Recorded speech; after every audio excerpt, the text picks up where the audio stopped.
and gentlemen, the winner of this contest. It is a fast-acting viral strain that infects the host immediately, and upon getting sick, the infected will become racked with coughs, sweat profusely, and start to get the shivers and chills. There he is, the legend. The man, the myth, the legend. Yeah. You can't literally run a promotion just for the AEW, what do they call them, sickos? Thank you very much, TikTok and AEW. See you tonight. Tony Khan started telling people there's no such thing as long-term booking anymore. It's week to week. The best guy's Tony Khan. We just secured the bag. It's not like I tried to be a character. It was just sort of happened naturally. But it was never something I intended. It was just something that happened because the wrestlers asked me to do things in matches, and I do them.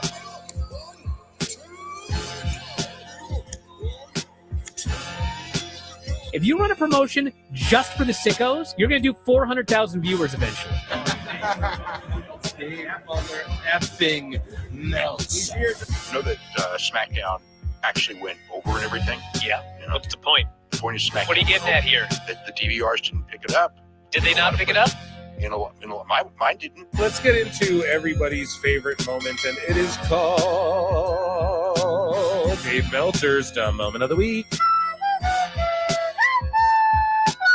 What would you like to listen to in your ears? I'd like to hear the flute. Well, if you'd like to flaunt your flute, then we can find you a flautist. We just secured the bag. It doesn't help me. Okay, so complain, but I will complain. Let me have my misery. And when I heard that, I was like, what? Thank you, fuck you, bye. Boom.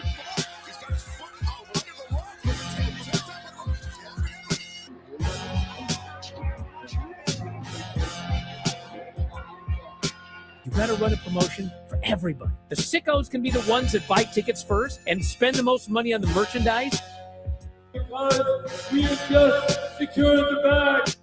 But, like, you got to promote for everybody. Then you'll have a lot of viewers. I think we proved a lot of so-called experts. We made them look like idiots. We're not going anywhere. Tony Khan's not going anywhere. You'll also be there on TNT. You'll be in 2 places at once. You'll be live on my favorite movie. Time. It's so great, Pittsburgh. It's not like I tried to be a character. It sort of happened naturally. the best guy's Tony Khan. To keep themselves safe.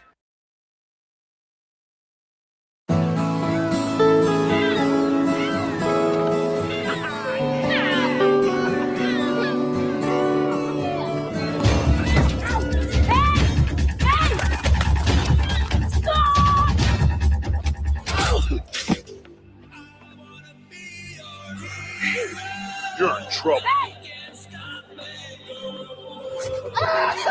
Wait, no, I'm a big man.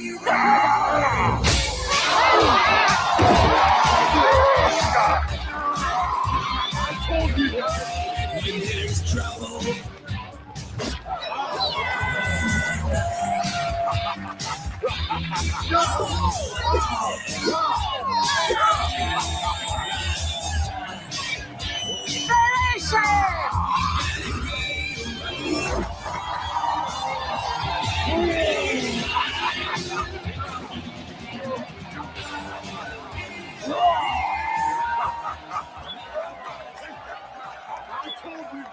I told you we'd catch it.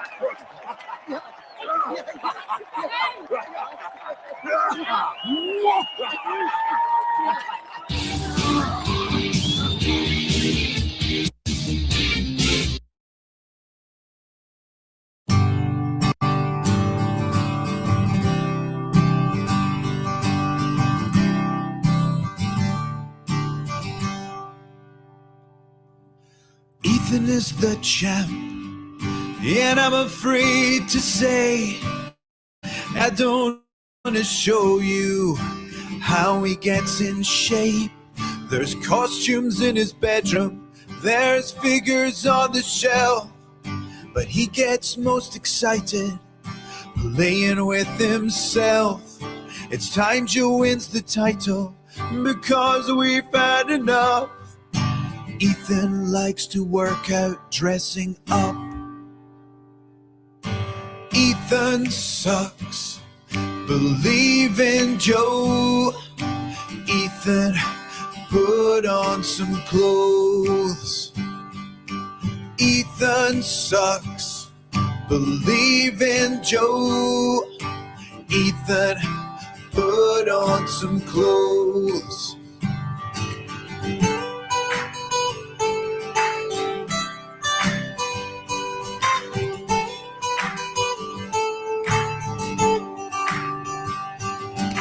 Ethan sucks. Believe in Joe. Ethan, put on some clothes. Everyone, Ethan sucks. Believe in Joe. Ethan, put on some clothes. Ethan sucks. Believe in Joe. Ethan, put on some clothes.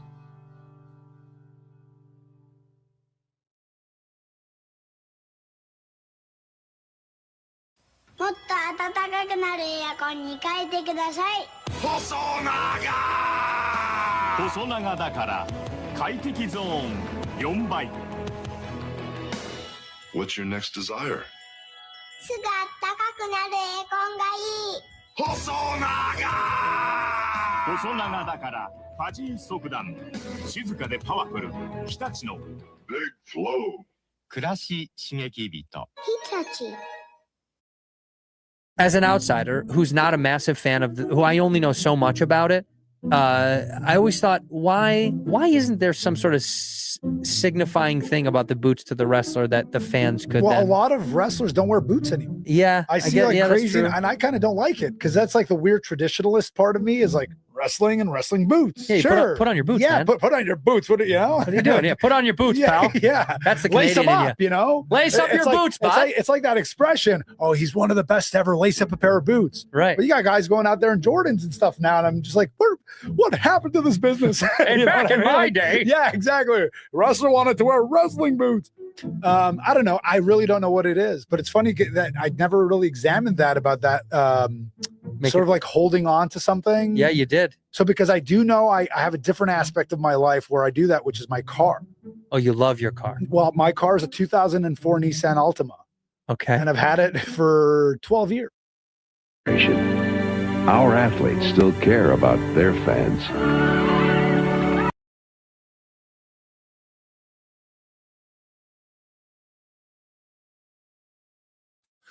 Ooh, what's happening, everybody? Welcome to another eclectic edition of PWT Live Show, Saturday night, Sicko Saturday. Yeah, I am your host, the infallible Phil Marks. Yeah, and we have so much to get to, and I absolutely can't wait. There's just so much to get to tonight. So without further ado, ladies and gentlemen, we're just going to jump right into things. Patreon.com/Pro Wrestle Times. Make sure you check that out and consider becoming a patron, and make sure you check out Phil Marks Out on YouTube. I did a stream talking about Stranger Things season 5, which has been it was an awesome stream, and the season has been awesome, but you guys go and check it out. I have some criticisms for it and some shit that I put over brilliantly. One of my favorite shows, you guys already know. And what else? Welcome. We have tons to get to. Okay. Deadline's on. Netflix acquires WBD, and Tony Khan is allegedly exposed by Sarah Stock. This is PWT 205. So, yeah. And I'm your host, Phil Marks. Let's get right into stuff. Okay. Literally, we cannot wait. There's too much to get to. Hurry as everyone files in. Hurry. Get in here and let's make things happen. So we're going to start with some TNA news, some good old country road, because Final Revolution went down, which had the IWC melting down a little bit. TNA fans are starting to get vocal against their partnership, not even against the partnership with WWE, but like what the WWE and NXT talent are doing on their show and how they're winning their belts. And, we're going to go through all of that. And so here, I'll hit a little 8 as an 8, right? But TNA President Carlos Silva, when talking to Ariel Helwani about the relationship, he dispels the rumors that WWE TNA partnership is coming to an end in any way. So from the horse's mouth, there were some rumors I saw online that this deal signaled the end of your. And this is important because the people pissed that final resolution. Well, hey, this could be a pivotal point. I think it's good discourse for the fans. Like, we need a little TNA versus NXT versus AEW. We need a little bit more of that, but it's awesome NXT and TNA can like work together, and whether it makes people shut the show off or if it gets them genuine heat, I don't know, but we have some stats on that in a little bit. Relationship with WWE, I didn't quite understand why. If anything, I thought this deal would be sort of a byproduct of it, and that deal, the WWE deal, helped strengthen TNA. Could you clarify that and clear up once and for all, what is the status of your working relationship with WWE and NXT? Yeah, Ariel, probably why you didn't understand it is because it made no sense. And there's zero like factual anything to that statement. Things are going great. I mean, Leon Slater was on the CW last night in an 8-way on the NXT show. There's all kinds of things in process as we work with WWE and NXT on a whole bunch of wrestlers moving back and forth. As you know, Li Ying just won the belt back at Madison Square Garden just a few weeks ago, and it was really nice that Shawn Michaels and the team allowed me to go into the ring and give her her TNA belt. That now as the world champion, first Chinese world champion ever, amazing moment. So no, things are great. I really don't.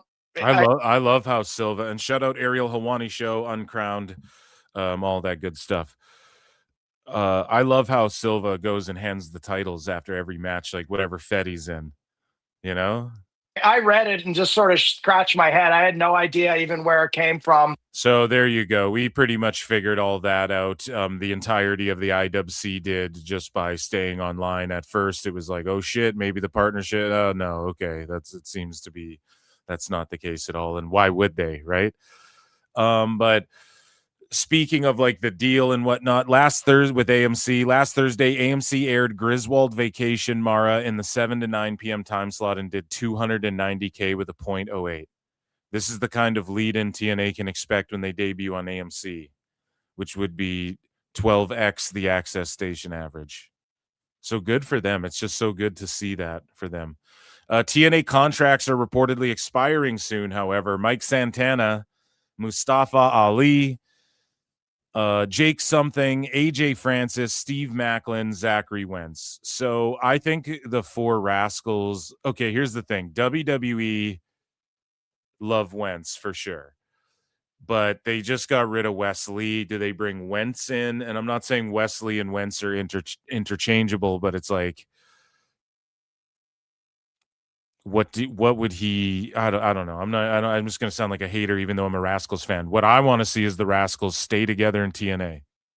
They're like a core group there, or see them all go to NXT or something. That'd be lit. But I don't want to see them break up after we just got all four of them together.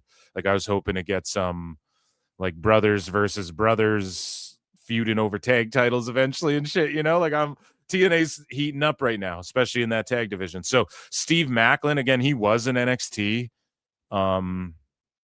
before. Should WWE pick him up? Should he go to AEW? I think he's doing good shit in TNA. Again, he's someone that like I'm not overly the biggest fan of or anything, but he's like a solid hand and shit. I get his position on the card, but there's just way more people I'm interested in TNA. One of them being AJ Francis. I think he's been such a positive for TNA. I think TNA has been a positive for him. If I'm him, man, I just try and get more money. They got a $30 million TV deal. I'd just be like, hey, I'll fucking stay with you guys. I'm a part of why the TV deal happened as well. You can say what you want, but like how many AJ Francis clips went viral and shit? You got to give him that. You got to give top dollar that. Jake Something, I just can't believe the whole show's not built around this guy, you know what I mean? For sure, WWE scoop him up. Any company that gives him the money to go there, I mean, go and do it. Would he be used correctly in AEW? No, nobody is. So, yeah, I would just say, like, keep doing what you're doing in TNA, but, like, TNA's got to use him better and more. He could be hurt for all I know. I have no clue. I have no clue what's going on with him anymore lately. He just kind of, like, fell off the map a little bit. Hammerstone, too. Fuck, you know, after all that shit with him in MLW, then he just ends up going back to MLW. It's like, God damn it. Mustafa Ali, you gotta think WWE want him back. I want you back. They've gotta want him back, no? It seems like that's a guy. Was Vince there when he got released, or was that under Trips and HBK? And then Mike Santana, WWE, by all means, is eyeing him up. And if his contract is expiring soon, then not only was that last-minute title switch like, hey, we need to pop a rating for our live shit as we announce this TV deal, but it's also like, well, he's going to WWE. He's going to WWE. I'm sorry. He's going to NXT. Pure and simple. So if that's now, or do they do it in 3 months? TNA will fucking hook them up for 3 months. Maybe with their TV, they're going to stop doing that, but they will sign people for like 3 months, 90 days, you know? So maybe they're just like, hey, dude, stick around 2 more months so we can do this and this or whatever the fuck. I have no clue. And who knows what that means? Oh, his contract's up soon. I don't know. But Santana will be in NXT/WWE in some capacity. And any of these 6 guys could go to WWE and be effective for sure, at least in some capacity. In AEW, will they be effective? They'll just be bodies who have great matches or whatever, you know? So if that's effective to you in your mind, if that's okay, then there you go. And I'm not even knocking shit. I'm just speaking the truth. So with TNA Final Resolutions, speaking the truth, what a segue, what a transition. You know, I've been kind of critical of the hype around TNA pay-per-views and shit and these bigger events like Bound for Glory. I don't expect them all to do 8,000 every time, but 2,000, you know? And then when was this? This is from 2 days ago. So 2 days before that, I'm sure they sold the 2,100 tickets or 2,200 tickets. I'm sure they sold that as of, you know, and I mean, the seats on the map, 3,900. So it's not like, oh, they shit the bed. And good for TNA. They're drawing 2,000 paid people, not people who are at an amusement park taking time to cool off and, you know, eat some food quickly, watch some wrestling before they keep moseying along the fucking whatever. So, like, I'm not shitting on that at all. And this TV deal, obviously, like with AMC, they're going to get more promotion. There's going to be more eyeballs. There's even going to be more people going, oh, there's wrestling on AMC now. What the fuck, you know, older folks who are just scrolling through or whatever. So again, I'm not going to shit on this at all, but we need more hype. We need to start getting in that 3 to 4K conversation before we can say TNA is a number 2. You know, like AEW, like we say, listen, Raw's outdraw AEW pay-per-views, their main pay-per-views. So how is that a challenge to WWE? In TNA's case, you could say the same thing. Their Dynamite outdrew their Final Resolution pay-per-view. How could it be number 2? So it's going to take time if you guys are like rooting for TNA, but it's headed in the right direction. And by no means am I shitting on this, but I talked a lot of shit and I was like, I think they'll be doing like some of their pay-per-views will start beating AEW's pay-per-views attendance-wise. Maybe not buys-wise and shit, but you know, attendance-wise, I think we'll start in 26. We'll be having that conversation, and maybe we will by the end of it. But as of right now, it's like, damn, where'd all the hype from BFG go and all the invasion shit? The problem is they gave us the Showdown PLE or whatever, and the payoffs weren't, or it wasn't even a PLE. It was just like a TV special. That's what I mean, man. It should have been like maybe like a multi-week thing that culminated with a PLE. That was presented by WWE and TNA present, like, and you really but again, that's WWE's the A side on that. So like TNA with their new TV deal could do so good and be like, you know what? Our fans are rejecting the NXT WWE stuff, which we're going to talk about in a second, because there is some fan pushback, and maybe they exercise the 60-day thing. Like NXT and WWE could exercise their 60-day clause at any point in this TV deal. Could happen in the next 3 months. And then what happens? TNA is actually competing with NXT, and they already are actually competing with them in a way. And that's why they have a nice relationship. But it's just interesting. I'm excited for this next year going into all of this shit. I can't wait. So they were in El Paso, right? And this event went down. And well, we have some little side stuff here. TJPW has announced that TNA Knockouts champion Lei Ying Lee will be a part of Grand Princess show on March 29. One source, this is according to the Observer, so it could be a lie. One source indicated that TNA would like to have AJ Styles wrestle on the first show on AMC. I mean, come on, Dave. I'd like a fucking $1 million, you know? Like you would like 50% off to not be the fucking trend on your website. I'm sure we all would like a lot of things, you know? So Channing Stacks Lorenzo became the new international champion. And in doing so, it triggered a lot of the TNA holes, right? And what happened was Stacks won the international title. And again, this is putting prestige on that international title. So you want to talk about national titles and intercontinental titles and all this stuff. I know you guys want to talk all about that shit, but this title has the most prestige, I think, out of any of these. Maybe not the intercontinental title, but you know, the national title, the Mid-Atlantic, the continental, the international, whatever the fuck title.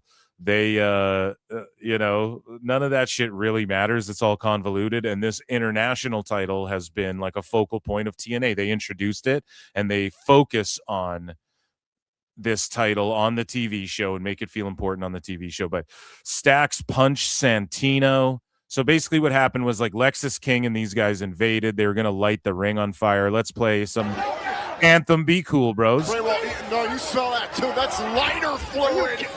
There's no freaking way. Lexus King is spraying lighter fluid all over the TNA emblem. Oh, hell no. This is not going down like this. And we're in a second. Oh, it's Macklin. So I'm probably not pausing enough, but whatever, dude. We're chilling. So they were gonna like light it on fire. They didn't. The TNA guys hit the ring. So again, like we've talked about this. This is the direction it was going in. Now maybe some of the TNA fans are upset that the people from NXT that are being sent over to TNA like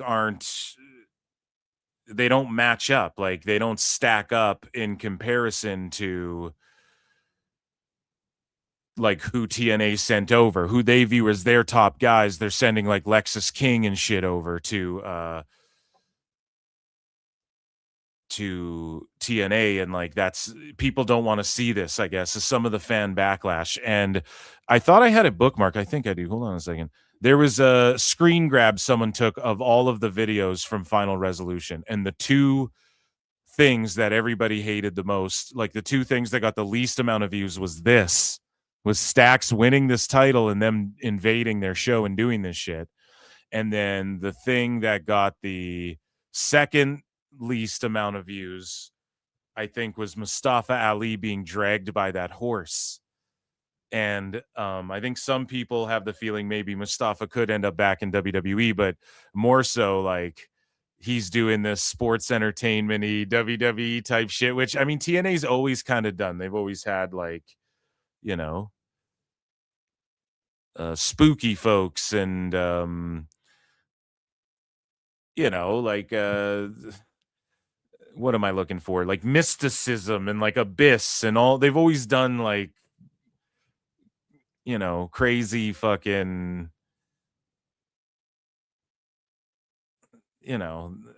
gimmicks, and they've been willing to fucking give people new names, or like Dr. Stevie or whatever. Now I know they're in a new era, but to get to this new era, remember they shot like a vignette where they all went and found this like treasure trove with like it was like a power box with like fucking energy shooting out of it and all this stuff, right? I mean, it's pro wrestling. There's some suspension of disbelief there, I understand. But I don't know. This was inevitably what was going to happen. NXT people were going to go run rampant in TNA, and then TNA were going to get their comeuppance on their end of shit. And obviously, NXT isn't going to let... Like, obviously, NXT isn't going to let all of their top guys get the shit beat out of them in TNA either, but fans were hoping for some of that, and they've let TNA stand tall on their show enough to where I think this would be okay. But maybe TNA fans don't want to see NXT people invading anymore, or maybe they just don't want to see like these guys in particular, or whatever. But Stax just punched his father-in-law as well, Santino. Oh my God! Stax just... I mean, I like this, but people would go, yeah, you're an NXT WWE fan more than a TNA fan. And it's like, yeah, that might be true. So like, I like seeing all this crossover shit. The crowd sounded hot as fuck for all of it. But I'm just not sure, dude. I'm just not sure like why the fans were so upset at all this shit. But yeah, the NXT guys, it was like a big brawl with the TNA guys. It took like 1 million people to separate everyone.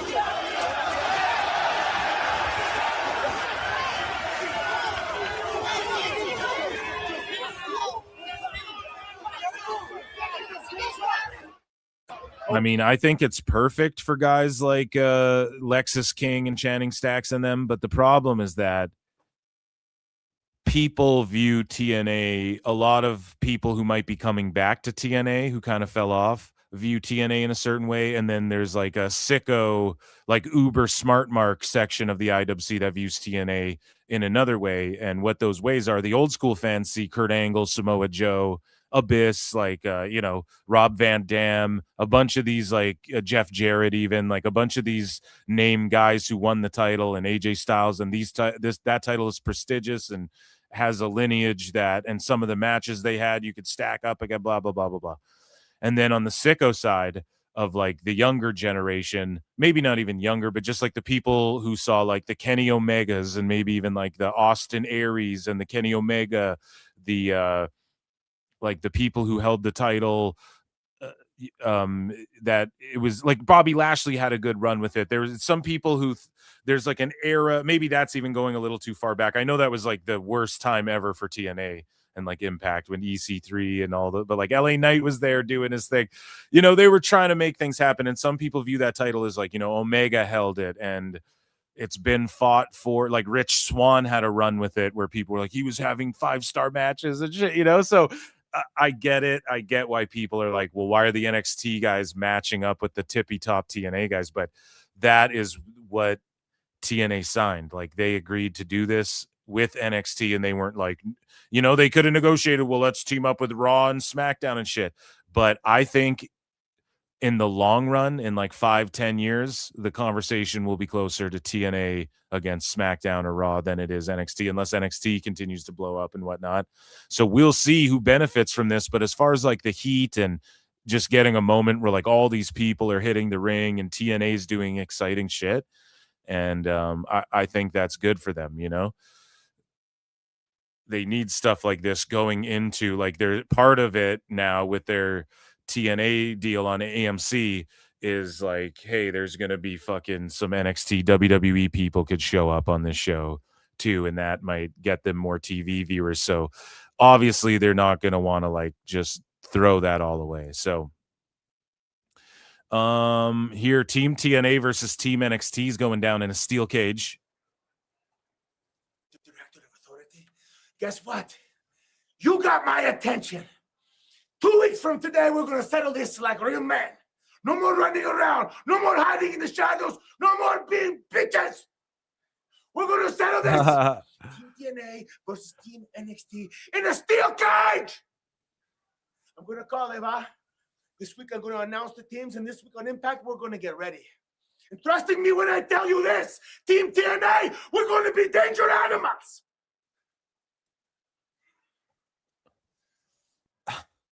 So yeah, they're gonna fight in a cage. So that'll be awesome. But speaking of awesome, well, here's what Santana. This was before. This was like a warning to Mr. Stone on Impact or whatever. So speaking of awesome, dude, Bear Bronson, who again, Bear Bronson. I think that was the other guy's name, was Bear Boulder. They were in AEW, and they were actually pretty cool. Like, they had size and shit. Then they started doing like this stupid booty muncher shit, and it just got so goofy. And then they were getting made fun of some botches and shit like that. But listen, as far as their look, and when they first came in to AEW, AEW was promoting like Godzilla versus Kong, and so they had positioned these guys as like, oh, they're representing King Kong in like a sort of, and like, you know, they brought them in as like they're these big imposing guys who could potentially pose a threat to fucking the tag titles and all that. And then they just kind of like disappeared. Like, they didn't do anything with them, and they were just there having, and then the Bears, instead of being like these two monsters, they started doing like all these dumb fucking moves and like trying to do matches with like Dark Order, who were fucking, you know, like, you know how they wrestle in AEW, and it was like the pandemic era, and their fucking guys are getting dropped on their heads and shit. And I'm not like putting heat on these guys or Bear Bronson in particular, but this was their journey in AEW. It just seemed like, well, push them like two big monsters. Why are they now having matches where, you know, it was stupid the way they were booked. And then they just kind of became nothing. Then they started doing this booty muncher shit, and it was like, okay, whatever. And then the one Bear Boulder, he like got fired from AEW because he got accused of some like crazy DV type stuff, right? Where he got into a physical altercation with a woman or something like this. Allegedly. No, I'm not a lawyer. This is so. And so Bear Bronson was just like left to his own devices, and he's just sitting at home, and basically he doesn't know if he's getting booked or not. And he got a little bit more vocal, and he was saying things, I think, right before he got released from AEW, and he never buried AEW. He was professional about the release and all that. But Bear Bronson was like, dude, I'm being punished for something I had nothing to do with. Like, I didn't even do that. If you give me the ball, I can run with it. And Bear Bronson was a guy who was trying to make it as a single star and like on the indies and shit. And as like a last ditch effort, he fucking teamed up with this Bear Boulder guy. And then they kind of got their break in AEW, at least monetarily, you know, and at least like getting an opportunity. And then, but, you know, fast forward to where we're at, and he was tweeting shit out like, dude, I'm getting like, now I'm not getting booked. And I mean, I'm surprised the dirt sheets and IWC didn't melt down more about what he was saying, but he was like, he didn't get renewed soon thereafter. Like, his deal was coming up. So I guess Tony Khan just ghosted him or whatever. That's all I can assume, right? Based off like him vocalizing like how he's being punished for something he didn't do. And best guys, Tony Khan. We didn't hear anything about it. So Bear Bronson goes on the indies, and he starts having matches that people are like hyped about on the indies. They're, you know, people are leaving AEW or WWE, and they're having a match with him. Not everybody, but he's having matches that, you know, fans of GCW are like, damn, this was fucking awesome and shit, right? So he gets signed to TNA. I'm hoping he's actually signed to TNA, because he's a guy that on his own, even, he has that Vader, that Bam Bam Bigelow, maybe not as rank as them. Like, no one will be, again, you're always getting compared to people before that were better, right? Like, unfortunately, that's the unfortunate thing with wrestling. I'm not saying he is Bam Bam Bigelow. I'm just saying like he has that aura. He's like he's a big, thick bear dude who, I mean, you could stick as a heater with someone. He got a not a good shake. And I'm not saying everyone should be a charity case, but like that tag team, the Bears, they could have been something in AEW. And it's like, damn, Tony, like those are little fumbles people don't talk about enough. I've griped about this. I've probably talked about Bear Bronson more than anyone in any podcast in the fucking pro wrestling space over the last 3 years. But I'm just glad he's in TNA. Like this is fitting And their for him. tag team partners from Long Island, New York, weighing in at 285 pounds, Bear Bronson. There have been rumors that Bear Bronson could be making his way here to TNA Wrestling. And he's there with C.W. Anderson, who's still going, and Brock Anderson. So shout out Arn Anderson as well for letting C.W. Anderson be a part of this with Brock or whatever.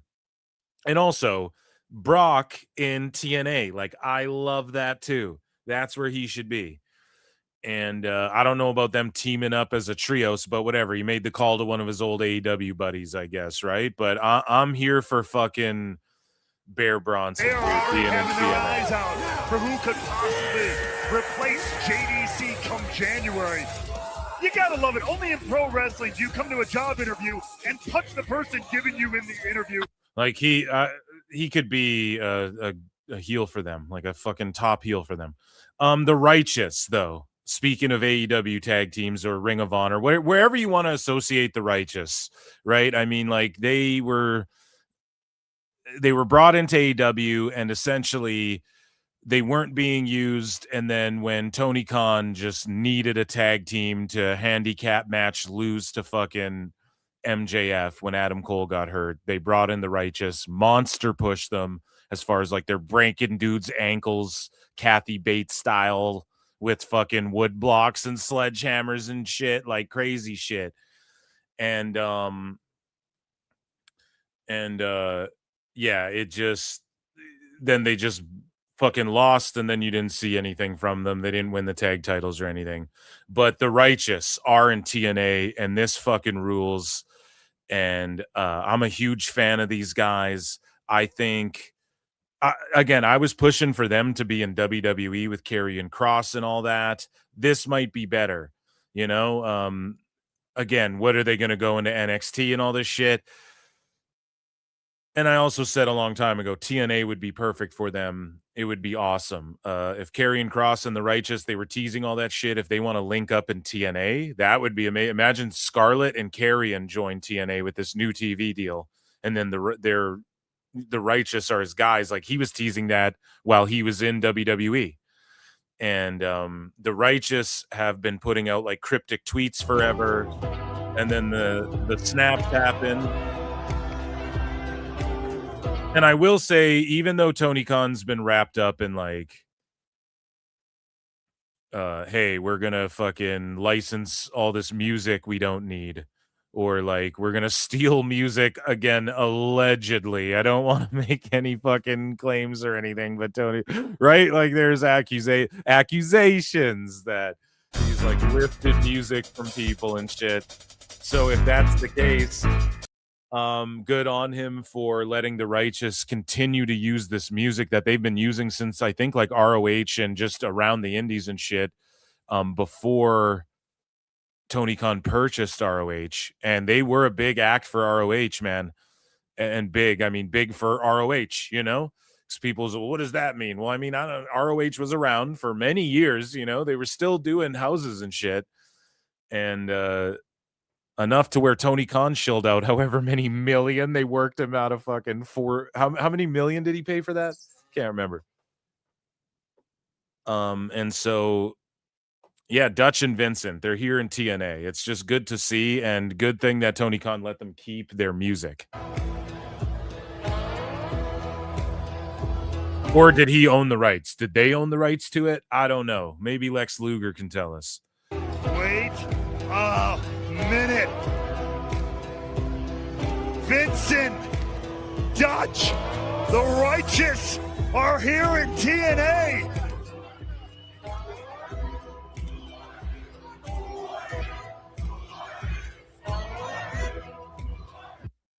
What are they chanting?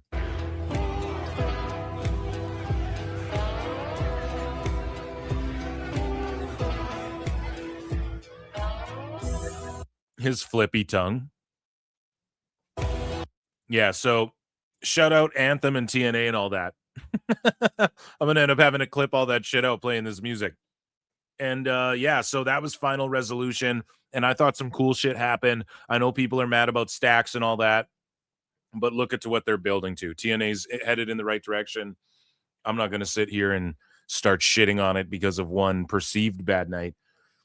I thought it was cool until I saw the online discourse. So I was like, what the fuck? And then there are some TNA fans who are like, yeah, we don't want to see these guys winning our titles and shit, you know, and they're claiming them our titles and shit. And it's like, all right. And that was TNA news.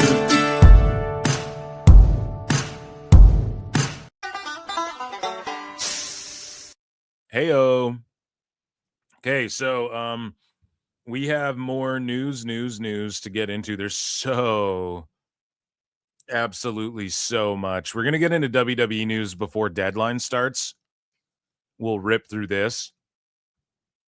And then we'll go into yeah, and then we have some crazy AEW shit to talk about, man. Like so much AEW shit, and we're going to talk about it while Deadline is on. Let's see what chat's saying here.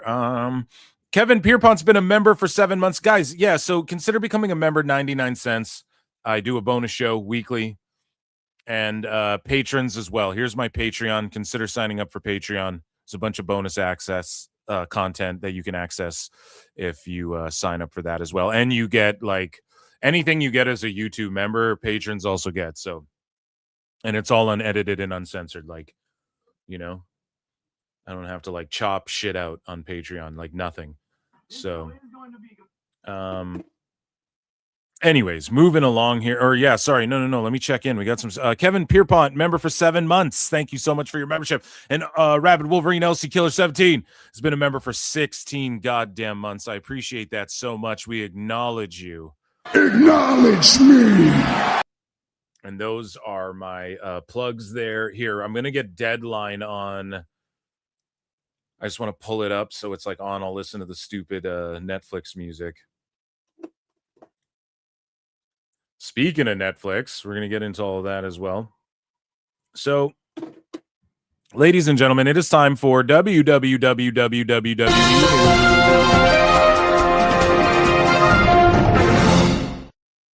So, Logan Paul asked Nick Khan if John Cena is calling the shots for his retirement tour. Is he calling the shots on Shout out Impulsive and Big Mike, Maljack, Fox. his retirement tour? Like, have you guys given him that grace? It's he and Triple H together, but there has not been a dispute. I don't mean, no, let's end with this. No, let's end this way. There's not been a dispute with John Cena since he announced his retirement tour. Prior to that, by the way, or since he's executed upon his retirement tour. Smooth. Is he calling the shots on his retirement tour? Like, have you guys given him that? Smooth operator. So speaking of John Cena, Nick Khan talked about that they want to bring back Pat McAfee and praises John Cena for his work ethic. And John Cena says he's very proud of his rap career. And he was doing the media rounds. He was also on Joe Rogan, which was awesome. And he says he's very proud of his 2005 You Can't See Me album. And he tries to listen to it every year, but there will not be a 20th anniversary celebration of it. Even though he said on JRE that he's still into making music. He likes fucking around and making music. And he says, no way, the chapter's closed, just like we're closing the WWE chapter on the 13th. The hip-hop chapter's closed.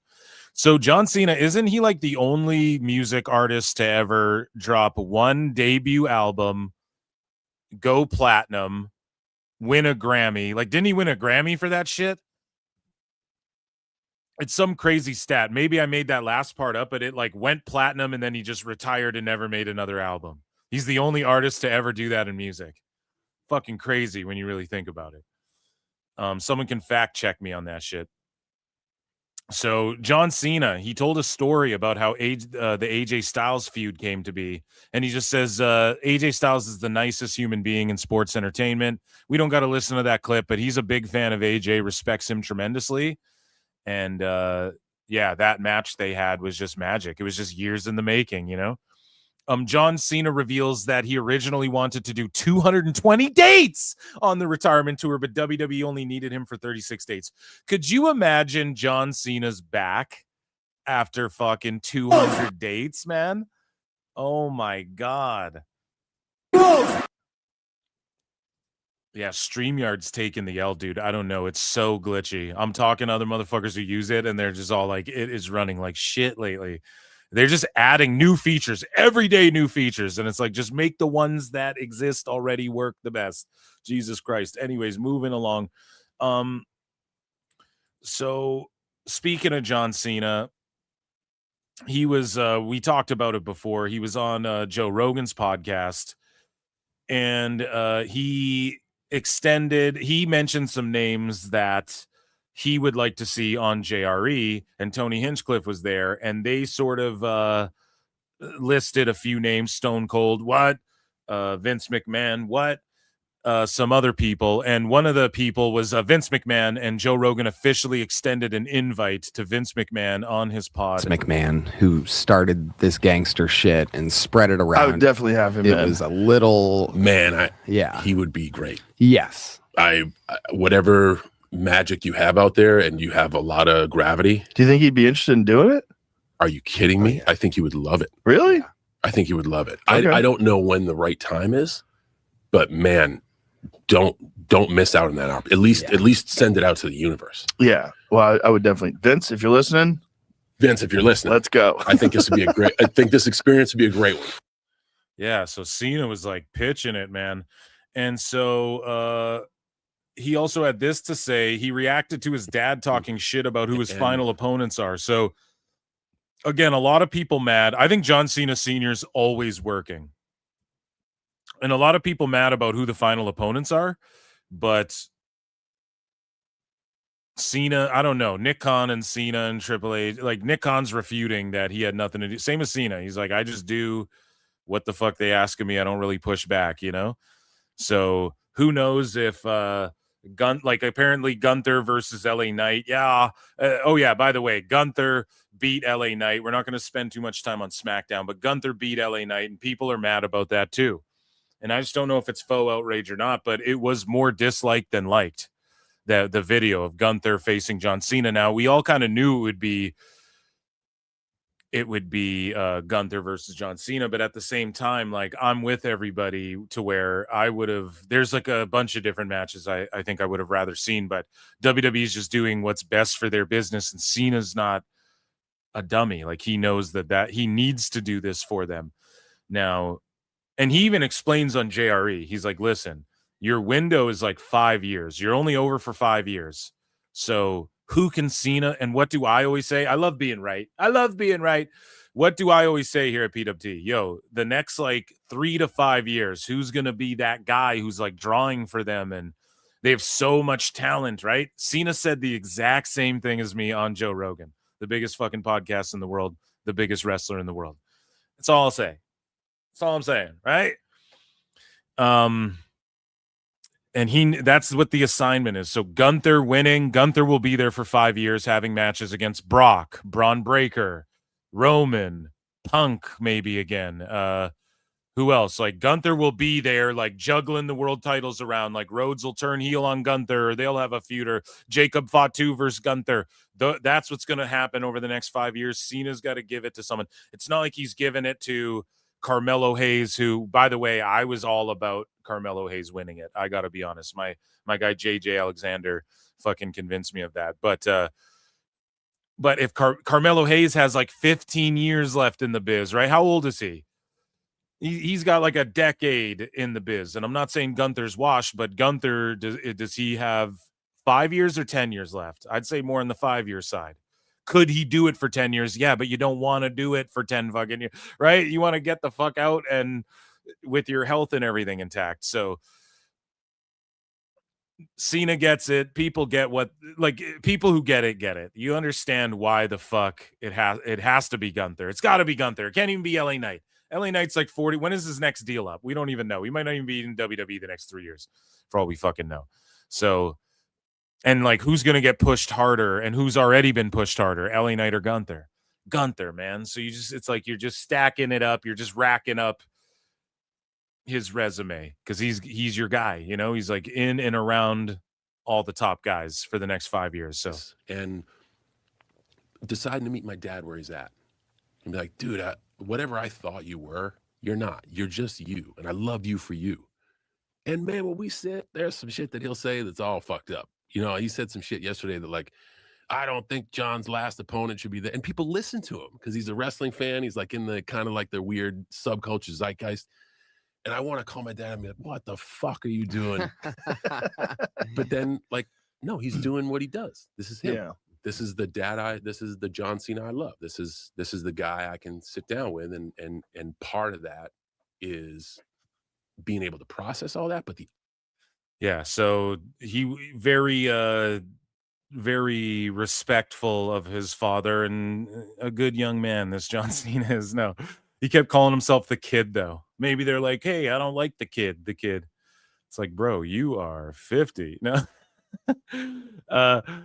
John Cena shouts out Claudio Castagnoli and Natalia Neidhart as the only two people who took the initiative to take advantage of WWE's language program besides Cena himself. But yeah, he shouted out Claudio Castagnoli by his name. You know, was there anybody other than you that you know of? Two other people. And Natty Neidhart, dude, the boat. Who? Shooter Natty coming back. Cena shouts her out on Joe Rogan. She's coming back. Shooter Natty. Well, she wasn't really Shooter Natty, but like, you know, she's reaching into the dungeon. She's coming back as Shooter Natty, reaching into her dungeon roots. Fucking repping the greatest family in the history of pro wrestling there, buds. Claudio Castagnoli, who speaks, I think, 4 or 5 languages already, and he just wanted to take like a brush up course. And Natty Neidhart. Wow. Yeah. You know, was there anybody other than you that you know of? Two other people. Who? Claudio Castagnoli, who speaks, I think, 4 or 5 languages already, and he just wanted to take like a brush up course. And Natty Neidhart. Wow. Yeah. You know, was there anybody other than you that you know of? So yeah, shout out AEW, I guess. Moving along here, John Cena had this to say about his retirement. And he just shut down so much of the discourse. Like, everybody just, it's not his own terms and all this shit. And WWE's doing whatever they want to do with him. And we could buy. And Cena's just like taking it all in stride. And he's like, hey, everyone, shut the fuck up. Like, this is something I've heard a lot this past year. And he even said, he called out the fickleness of like fans. He didn't call it out, but he just said on JRE, he's like, dude, once Royal Rumble hits, no one's going to give a shit or remember my fucking retirement tour. It doesn't matter what I did. You know, like, no one's going to remember it. They're going to move on. They're going to forget John Cena right when Rumble hits. He's like, so it just whatever. Just enjoy. I'm enjoying this shit. Enjoy it, you know? And I'm like, I'm right there with you, John. Not in your own terms. That's bullshit. I want to do it forever. Like, to anyone out there who doesn't understand what WWE is, or just go live. When you step in that building live, it's just a different energy. Yeah. And I never want to let that go. But my body hurts. I'm a step slower. I promised myself and the fan base, like, when I started, before I won that first championship, when I'm a step slower, I'm out. And yet some people are saying you're having some of your best matches ever this year. Yeah, but it's all I have left. That's what people don't understand. And I want to go out at a level. I don't know what show this is, but shout them out. That is still passable and in some twinkles admirable, and not have to rely on luck. You know, I got 1 date left. I have given my heart and soul to this year. It has taken a lot to just do 35 dates, whereas before I do 220 in my sleep. Like, 200, he feels like he could do 220 in his sleep, bro. No, like, no, I don't need. It wouldn't have. No, I'm glad he didn't do 200 dates. So Cena says he called Triple H to tell him he didn't want a tribute show for his retirement and pitched to have NXT talent featured versus main roster stars on his retirement show. Says he called Hunter and he said, I have an idea. You'll know how to do this because I don't know how to write television. But I think if we do a tribute show, one of two things are going to happen. It's either going to be too much or too little, which means it's not going to be good. Okay. Why don't we take SNME? Everyone knows it's John Cena's last match. The video packages you want to trickle in, no problem. Then we go to the match, have the match. That's the night. But beforehand, on a night I know people are going to be tuning in, sold out, and the last piece of relevant energy I can get an audience member to tune into. Show the future of your business. Have top name WWE superstars, CM Punk, Charlotte Flair. You put it together however you want. Have them have a non-canon exhibition matches with the future of the business. Bring kids up from NXT, get them in the building with real noise, real energy. Let them. So again, John Cena just trying to leave the business better than he found it. Like, you cannot be mad at this. You cannot be mad at this at all. It's just been a net positive. John Cena says he had over 10 surgeries. So he revealed all of his surgeries, and surprisingly, to everybody's shock, and we know John Cena loves his wine, dude, and he can crush beers and shit, but he's never taken any pain pills, which is like, holy fuck.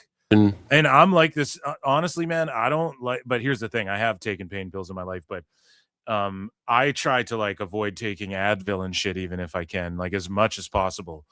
I try to avoid it as like if I'm in dire need, I'll do that because I just think that shit's so bad for you. I don't know. Whatever. That's just me. I try to tough it out as well. But again, if I had like a fucking neck surgery or whatever, or got my whole pec removed, like Cena, I'd be taking the shit. I wouldn't have this type of willpower. I don't know how. And my neck, right pec, completely detached, reattached. Both triceps reattached. Both triceps scoped. Like imagine both triceps scoped and reattached. Like I'd fucking take the T3s or whatever they give you there, bud. Nose relocated. Like I'm in like 10 physical surgeries where they got to go and correct something. Never taken one pain pill. Wow. I have all the prescriptions in the bottom drawer of my house filled. And it's weird because at every facility, the first hill they climb is pain management.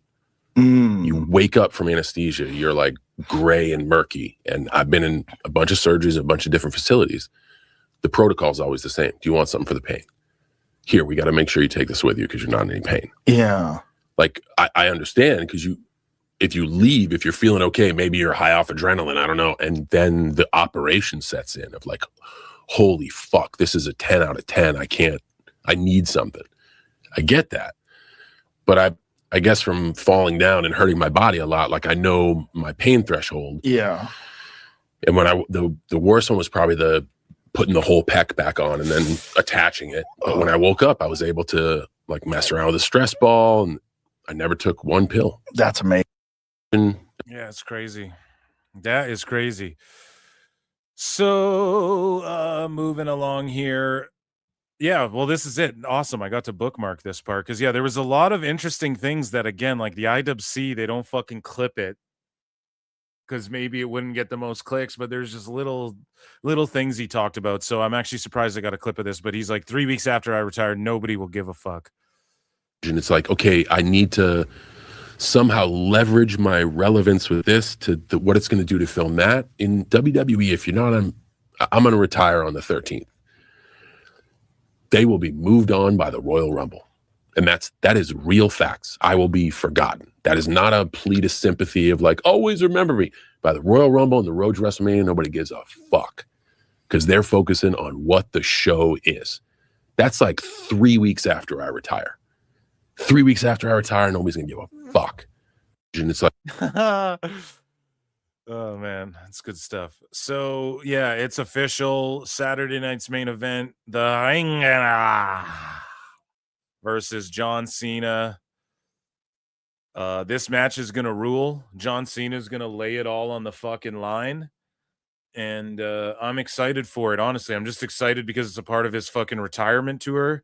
I'm choosing to mark out over this. I have not been mad at all throughout Cena's retirement tour. Throughout that aspect, I've just been enjoying it all. And him versus Gunther, like, okay, I love fucking Gunther. He's one of my faves. So is this, did I want it to be LA Knight? No, I think I wanted it to be Gunther more than LA Knight personally. And I like LA Knight as well, but I don't know, man. Who else could it have been?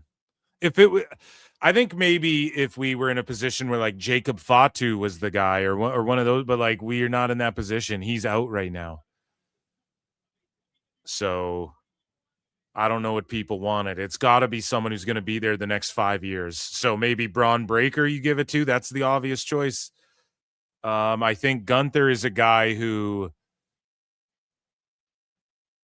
is just a low-key, like one of the GOATs. He's low-key. When all's said and done, people are going to be like, man, he only lost to these 10 names in his whole career, or these 5 names in his whole career.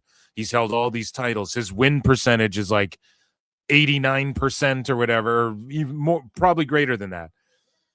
But I think his legacy is going to go down strong. And yeah, I don't know who else you could ask for.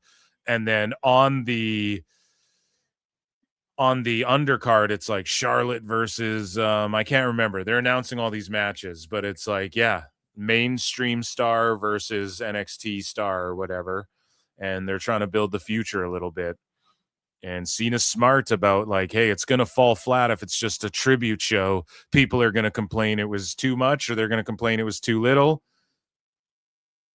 We got to just, let's do what's best for business. And in Cena's mind, he wants to do his best for the pro wrestling business and the future of pro wrestling. And that's fucking showcasing young talent and putting Gunther over, who has the next 5 years on lock as far as wrestling all the top guys. So I don't know, man. Speaking of John Cena, though, we have a little bit more with John Cena and his podcast appearances. He's been making the media rounds. His music career we talked about a little bit. And a federal lawsuit was filed on Tuesday, and they accused WWE, TKO, and John Cena and others of using an unlicensed sample to create Cena's The Time Is Now theme song. Man, a sample. This song is like 25 years old. The song itself is even older. It's like 1974. And I get it if people aren't clearing samples and they're just stealing shit. But at the same time, man, you'd have to sue like all of hip hop. All of hip hop would get fucking sued at this point. Everything is sampled. Okay? Like, I'm sorry. Everyone's playing the same chords and everything's fucking sampled. It's what all of hip hop is and always has been. I mean, fucking sue John Cena, I guess, for it. I don't think that this will turn out well. But yeah, the daughter of Peach Schofield, Kim Schofield, she now owns the copyrights. So now she's like, I'm going to sue John Cena. I should be a billionaire. And it's like, dude, you're just getting yourself into a mess. I guarantee it. I guarantee she's fucking up. Okay. So moving along here, speaking of fucking up and lawyers and all this shit, David Otunga, and people are just flat out calling him, like, look at this, 421K views, like impressions, 927 likes, 300 retweets, and 660 whatever responses. So people are just fucking mad at him. And people are like, this is the definition of grifting. What he's doing, like he's saying, hey, I'm this Harvard lawyer and I'm fucking gonna like talk about contracts even though I don't really know about it anymore, and I'm gonna say that I'd knock John Cena out in a shoot for real when Cena's doing his retirement tour. Oh man, it's so Are you sure about that? And I don't know if it's a grift. I guess you could say it is a grift, but for him to just like say all this salacious shit about WWE. And it's like, where have you been this whole time saying any of this shit? But now that he sees like, oh, Maven's YouTubing and people are YouTubing and I just got to fucking, do the rage bait. Like, I don't, that's the game everybody's playing. Go on YouTube. That's what everyone's doing. Okay. So like, it's that criticism of like, oh, people are just doing shit for clicks. It's like, that's what everyone's doing. That's all anyone's doing in any business ever. We're trying to get clicks. That's what everybody's doing. If you're in the entertainment industry at all, you're trying to get fucking clicks. Okay.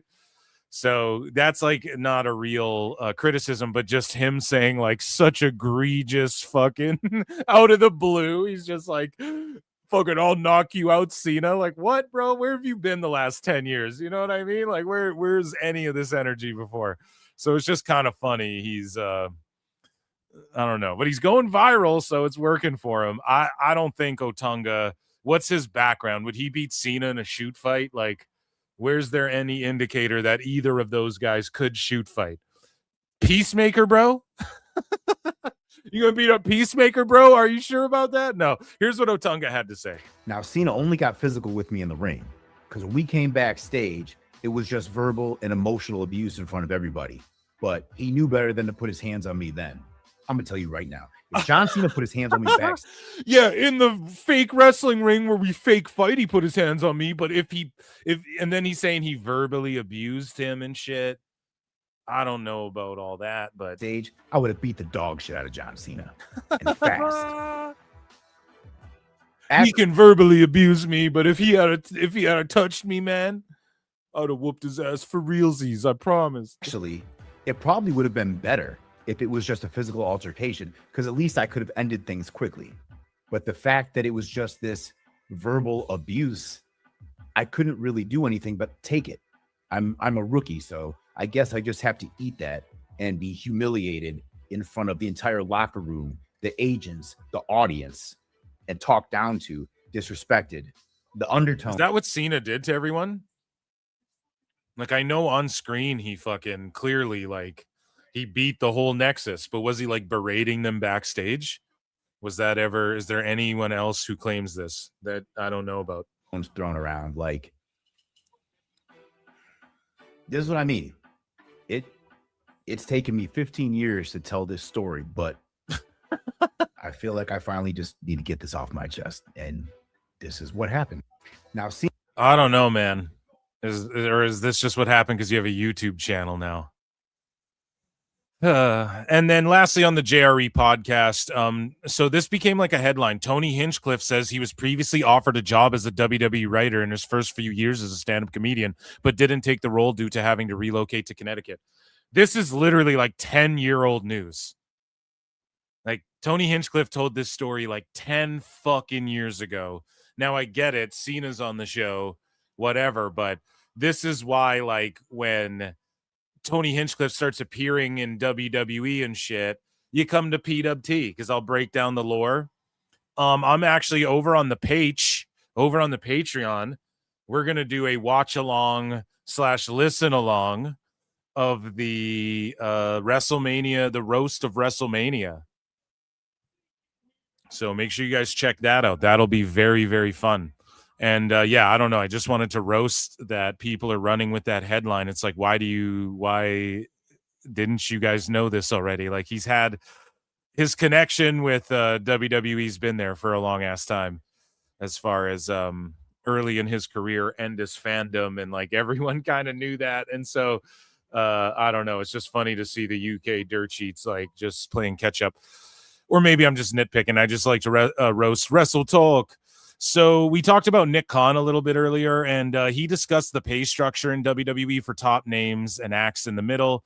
And he says it's a meritocracy. If you make it to the top and you're marketable, you get paid. That's how any job should be. In WWE, if you're Roman Reigns, if you're Brock Lesnar, if you're Cody Rhodes, all the guys at the top of our game, CM Punk, they're getting rich. If you're in the middle, you're not getting rich, but you have a really good life. Welcome to the good life. Y'all pop the trunk, we pop the hood. Robbie. So Nick Khan had this to say on the Pat McAfee show. The business mind. Shout out to Pat McAfee show. That are at this TKO group are second to none. Outrageous. It is absolutely outrageous. And congrats to them coming together and being able to work together, you know, because obviously Ari and Mark Shapiro. Yep. Okay. Ari Emanuel, Mark Shapiro, you know, incredible prowess, not only in deal making, but in business across the board. If you look at the good fortune that we've had in the TKO stock, you know, if you look at that good fortune, it's up and to the right, not jinxing anything. You got Dana White, you got a whole plethora of people at the UFC who work with them. You got Triple H. You got all shout out ESPN as well, I think, that are our executive hosting this and shit at WWE, and you have a really strong executive group at Zuffa. You'll never hear us complain about, oh, we're tired, oh, we have to work so much. I watched a reality show on Netflix about some other boxing promoter, and all I heard in the show was, oh my God, I'm exhausted. I need to go play golf now. And it's a great hobby for people who do it. But please don't tell me you're exhausted if you're going out to play 4 or 5 hours of golf. Yeah, Trump. No, just kidding. Tell me you're exhausted. By the way, tell your mama if you're tired. Tell your mama, somebody call my mama. Yeah, that's a dog. You just heard a dog talk. And that is why we respect the hell out of you, man. And we assume this is going to go great. We cannot wait to get to your fights. We cannot wait to experience what you guys build. Yeah, I'm for Zuffa boxing getting in the mix, but I don't know. Just this whole like talking about changing the Ali Act and all this stuff. I just don't know if the masses are going to get behind that shit. So, speaking about Nick Khan, he shuts down the green shirt guy rumors that he sued the company. Now, yeah, the rumors like green shirt guy is like he's like some wheeler and dealer guy. Like I guess he just makes money. Like he takes his 5-10% off people who are out there making money, and he's got time to golf and shit. You know what I'm saying? So, but yeah, he dispels the rumors about green shirt. He is on location, which is VIP hospitality and entertainment. So he pays for his seats. He pays a premium for those seats through On Location, and that's why he gets to be in the front row. No way. You know, there's some weird storylines that don't match that one, right? Tell me. What was it again? There was I saw some lore that green shirt guy supposedly like accidentally got struck during an event, like, and this is from the Impulsive podcast years ago. No. And in order to like not sue the company was like, you get front row seats for life. No, definitely not. Definitely we not. just killed all the lore. I don't know if that is on. No, and that wouldn't be the case too. Like you could dismiss that conspiracy theory as well, because you get free seats for life, don't sue us. No, they would just like pay you in a settlement to shut up, and they just give you enough money to where all the seats he buys and shit, the value of that outlasted him getting smacked in the face a decade ago by CM Punk. That wasn't him. He's like an agent or something like that. He's like some guy who fucking, or like his family, like his dad was or something, and he inherited the care, whatever the fuck, you know, it's just rumors like that. He just represents people or something. I don't know. And he just stays real low key. And here's the thing. The richest people have spent their money. You know what they do? They scrub the internet of all of their shit. You know, so that's why you don't really know who green shirt guy is. You're not supposed to, you know what I mean? He just loves wrestling. That's all you got to worry about. But yeah, people want to know. Like, I wonder if like people try to get him on a podcast or anything. I think he has a Twitter. Nick Khan, though, says WWE is honored to have Brock Lesnar back, which, of course, why wouldn't they be honored to have him back? And we talked about these podcasters here, Logan Paul. He clarified that he did not mean people in WWE have spoken about Donald Trump possibly attending. So there's just all these goddamn rumors about Donald Trump being at Cena's final match. He'll be there or he won't be there. Okay, if some shit comes up, he's got a round of golf or something, he won't be there. But there's a chance he'll fucking be there, and there's a chance Vince McMahon could be there as well. And if they're there, sure, it's a big deal to have the president watching a match. The president was on fucking Raw. He was on the show before. He's in the fucking Hall of Fame. So, I mean, whatever. Trump goes to UFC events and shit. I'm sure he'll show up to this if he's there, whatever. Even if Vince is there, people are going to melt down if Trump or Vince or both or one or the other show up.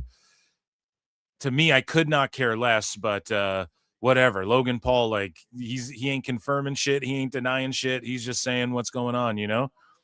And speaking of Pat McAfee, he released a new single. So Pat McAfee featuring WWE superstars, and it's called Dookie. And I think they're talking about AEW. I'm not sure. Just jokes. These are jokes, guys.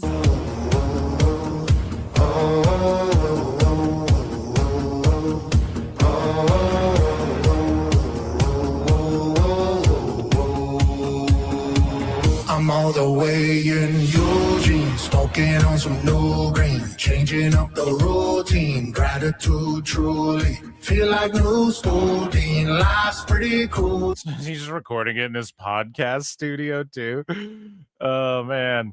He doesn't sound too bad. The production's on point. He's talking about smoking weed and shit. Gratitude truly, feel like new school dean, Better than Nikita Lyons. That's Life's pretty cool. G3 jobs, fuel means tank top, blue jeans never change. Crew needs deep shots, fuel screens, movies. So why did it say WWE superstars are involved in it? WWE superstars, like are they singing backup vocals? Two scenes, bank account juicy, cancel to me, boogeyman spooky, folks watch who sees hating fucks dookie, yeah. Hating fucks Dookie. Oh my god, dude. I'm not gonna lie, the lyrics are whatever, but Pat McAfee's like a goofball, so the lyrics are kind of goofballish. You know, but this is just rich people doing rich people shit. It's what they make money. They go, oh, we can get in a studio. I can just record this. Anyone can make a song now with AI. We can fucking with fucking the Pro Tools and shit. We can just like auto key everyone's vocals and shit. Yeah, sure. Let's record a single.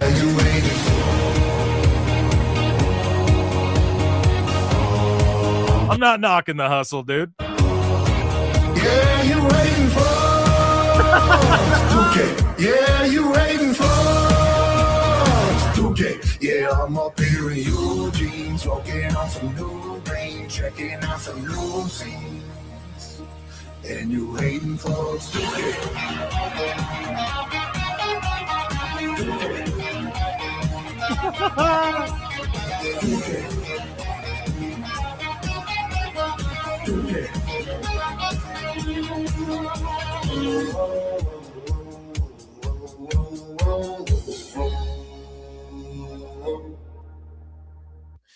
That should yeah, I guess it's a single, but that should just be the intro to his show. They should just play that song. Oh my god. Oh, it is pretty cringe, Chad. I'm not gonna lie. It's just rich guy shit, man. Oh my god. It's all good, you know. They'll play that at his whenever he does his like McAfee charity show that he does every year. That was a fun time. I'm sure he'll perform it live with like a jelly roll or something. Oh man, it's just rich old guy shit. Rich old guy side quests, you know.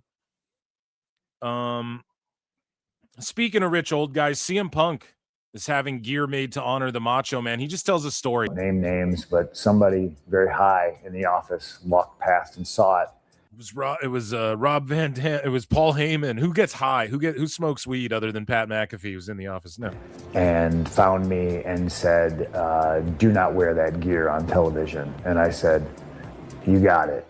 And I wore the gear on television because that's what I do. I'm going to pay homage to Randy Savage, whether you like it or not. That rules. So speaking of ruling the world, Psycho Circus versus the Wyatt Six in Carnival of Carnage at Guerra de Titanes, Titans, the 20th of December at Arena Guadalajara. So yeah, I will be definitely checking that out because I don't know what the fuck a Carnival of Carnage is, but I'm here for it, Eric. FOD to Wake, WWE has filed to trademark the name FOD to Wake. So I'm not sure who this is for, what this is for, but it's someone's name, and we'll learn soon enough. Tonight is NXT Deadline. We have some ticket and ratings updates. Last Friday's WWE SmackDown only saw a small decline from the prior week, despite airing the night after Thanksgiving. 1.142 million viewers, down 6%. The key demo was a 0.28, down 3%. Year over year, SmackDown was down 24%, while an 18 to 49 was down 36%. Last year's numbers were ranked using the old Nielsen panel only system, which is more favorable for wrestling shows. And then NXT ratings. So Raj Giri said, I'm wondering if we're going to have to put X's for the last week's NXT number like I did with Raw. It's odd that it's still not out. I've asked around and haven't gotten anything.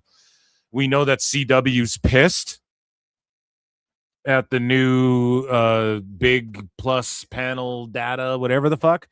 And we know it ain't going to change because the sports love it. And pro wrestling ain't liking it too much. And NXT, they got fucking mad like the CW folks got, or who the fuck got motherfuckers were getting mad. We covered it on the show, but there were CW folks saying like we're pleased with it. Yeah, and then it was the CW. They got mad about so NXT, WWE hasn't come out and been like we're mad about this, but the CW's like upset with the new ratings, and they're like there's a discrepancy. Why does it affect us? So now no ratings are coming out. It's like I don't know, man. So yeah, NXT deadline. This is 3 hours ago. So the current setup's about 2,000, and they sold about 2,000 tickets. So the total seats on the map are about 2,000. So with the stage and all of that, it's a sellout. So good for them. And so far, Ricky Saints, time cop. If you're hearing this in like a clip or whatever the fuck, but Ricky Saints and Obafemi have been throwing down, and it's been a pretty solid match. Ricky Saints does a couple moves there where I'm like, I don't know why you do these all the time, man. They're not that crispy clean, but maybe not everything can be crispy clean. And that, ladies and gentlemen, was WWF news. WWF news. Where's my breaking news?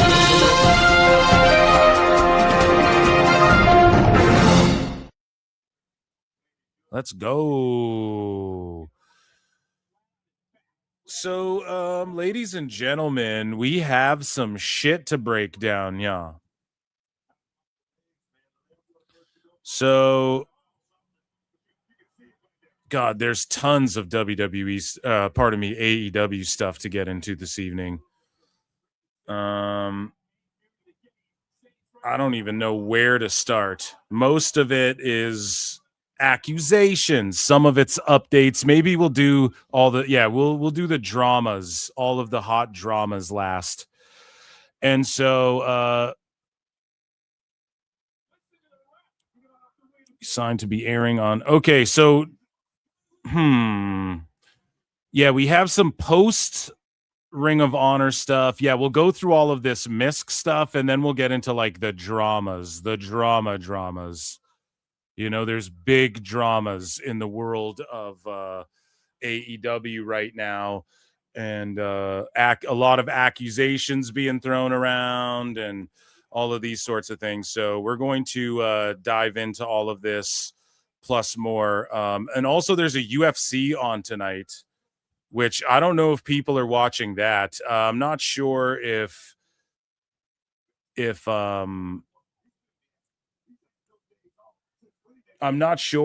like this NXT show is going to wrap up right before the pay-per-view. I have to assume that's what's going on, but I don't know for sure. We'll have to see. So, let's get into this over here. And we have like the Netflix buying Here's the thing, though. I don't think it's locked and sealed that they bought WBD. I don't think it's like 100% they own it quite yet. Like, I think that it's still sort of like in purgatory a little bit. Obafemi's doing his thing. If he loses this, I wonder if he gets called up. I truly wonder if that's the case, because everybody's been speculating on it for so fucking long. Let me turn this up a bit.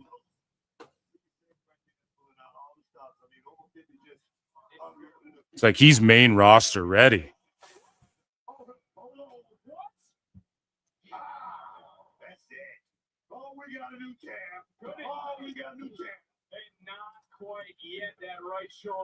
Okay, so let's start with, we'll go through and do these thises and that's. So, ladies and gentlemen, all together in the chat at the same time, Ichi Nissan Da. It's time for AEW news. So, Deonna Purrazzo became the first ever women's ROH Pure champion after all this time of this tournament that's been delayed and delayed and delayed and delayed again. So it is what it is. There, per Brian Alvarez, Darby Allin is legitimately been hospitalized, and AEW will now determine whether he can wrestle the rest of the Continental Classic. And I guess he got hurt in the Kevin Knight match. That spot looked the scariest, was the coast to coast. He got smashed with that move. I don't know if that's the move, where he got hurt, but he did get hurt. He was in the hospital for a while, but they did clear him because he ended up going home so he can travel. The impression I was given was they're going to find out more on Collision. He might stay in the tournament and he might not. They have to figure it out the next few days, depending on how he's doing. So I don't know. He's just selling this thing. He can't stay healthy. Darby I think he's fallen off really hard in AEW. I think he was really over at one point, and even like the Jim Cornettes and shit were like, this kid's got something. And then he just completely, it's like nothingness now. You know what I mean? So Red Velvet beat Mercedes Moné. So Mercedes, you know what they say. Sometimes in life you got to be a hoe, but sometimes in life you got to be a hoe. You got to give it up, which I guess is the same thing as being a hoe. You know what I mean? But yeah, so Red Velvet beat Mercedes Moné and won this TV title, which I think is surprising, but it doesn't hurt Moné. Like, she can just say that she has 13 belts still or whatever, 12, 13. It doesn't even matter. None of it really matters. And this does help Red Velvet in some capacity. I mean, like, it's a big win. Maybe it puts some eyeballs on ROH. It seems like Tony McCann is really trying hard to get people hyped up about ROH because the best guys, Tony Khan. TNA announced, like, hey, we got this TV deal, pal. So it really seems as though that is like what's happening. He's like really hoping to get Obafemi's the goddamn champion, the NXT champ. Yeah, he's never getting called up. He's just an NXT for lifer, dude. NXT for lifer.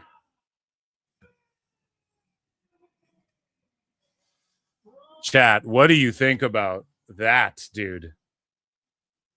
NXT for lifer Obafemi here. God damn. Round of applause for Oba, but like, damn.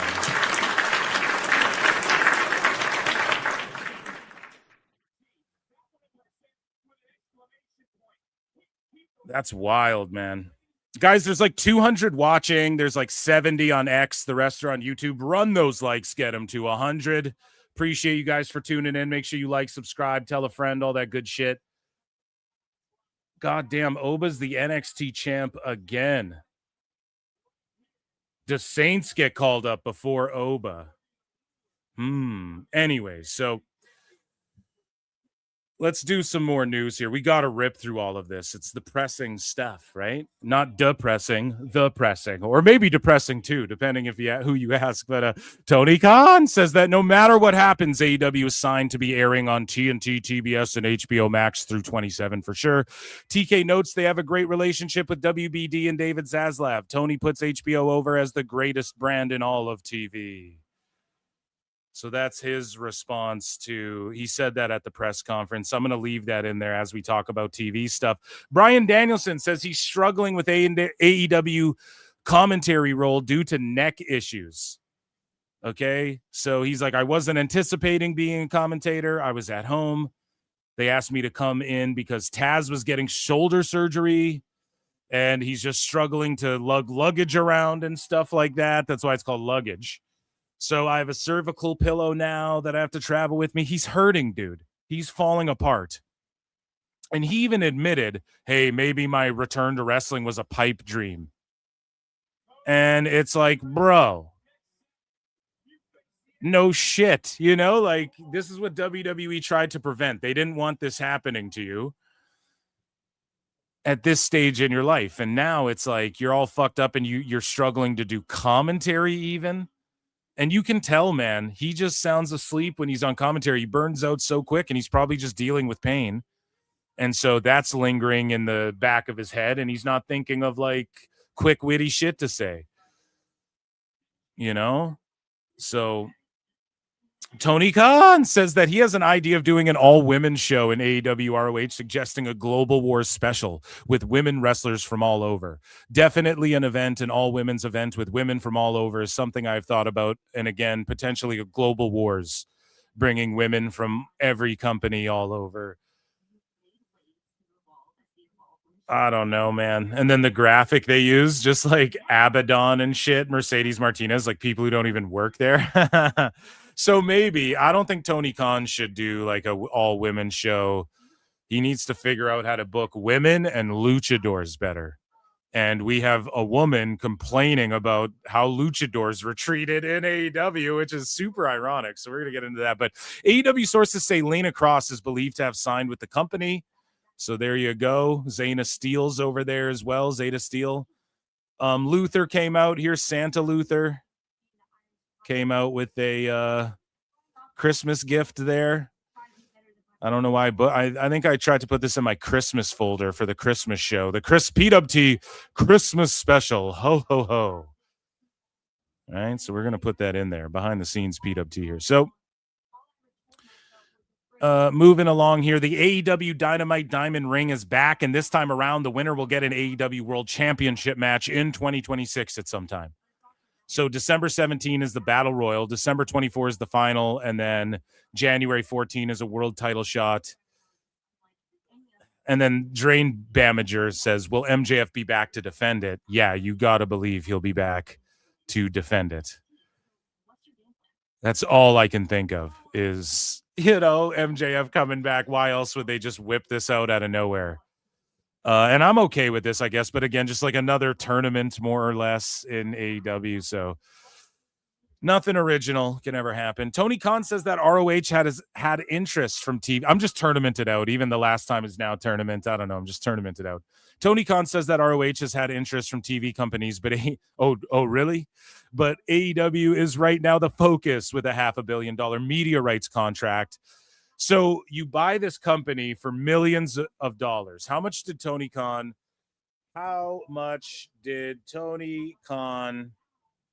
buy ROH for? And let's just see what like AI Google tells us. Less than $4 million. So he spent $4 million on this thing, or just under that.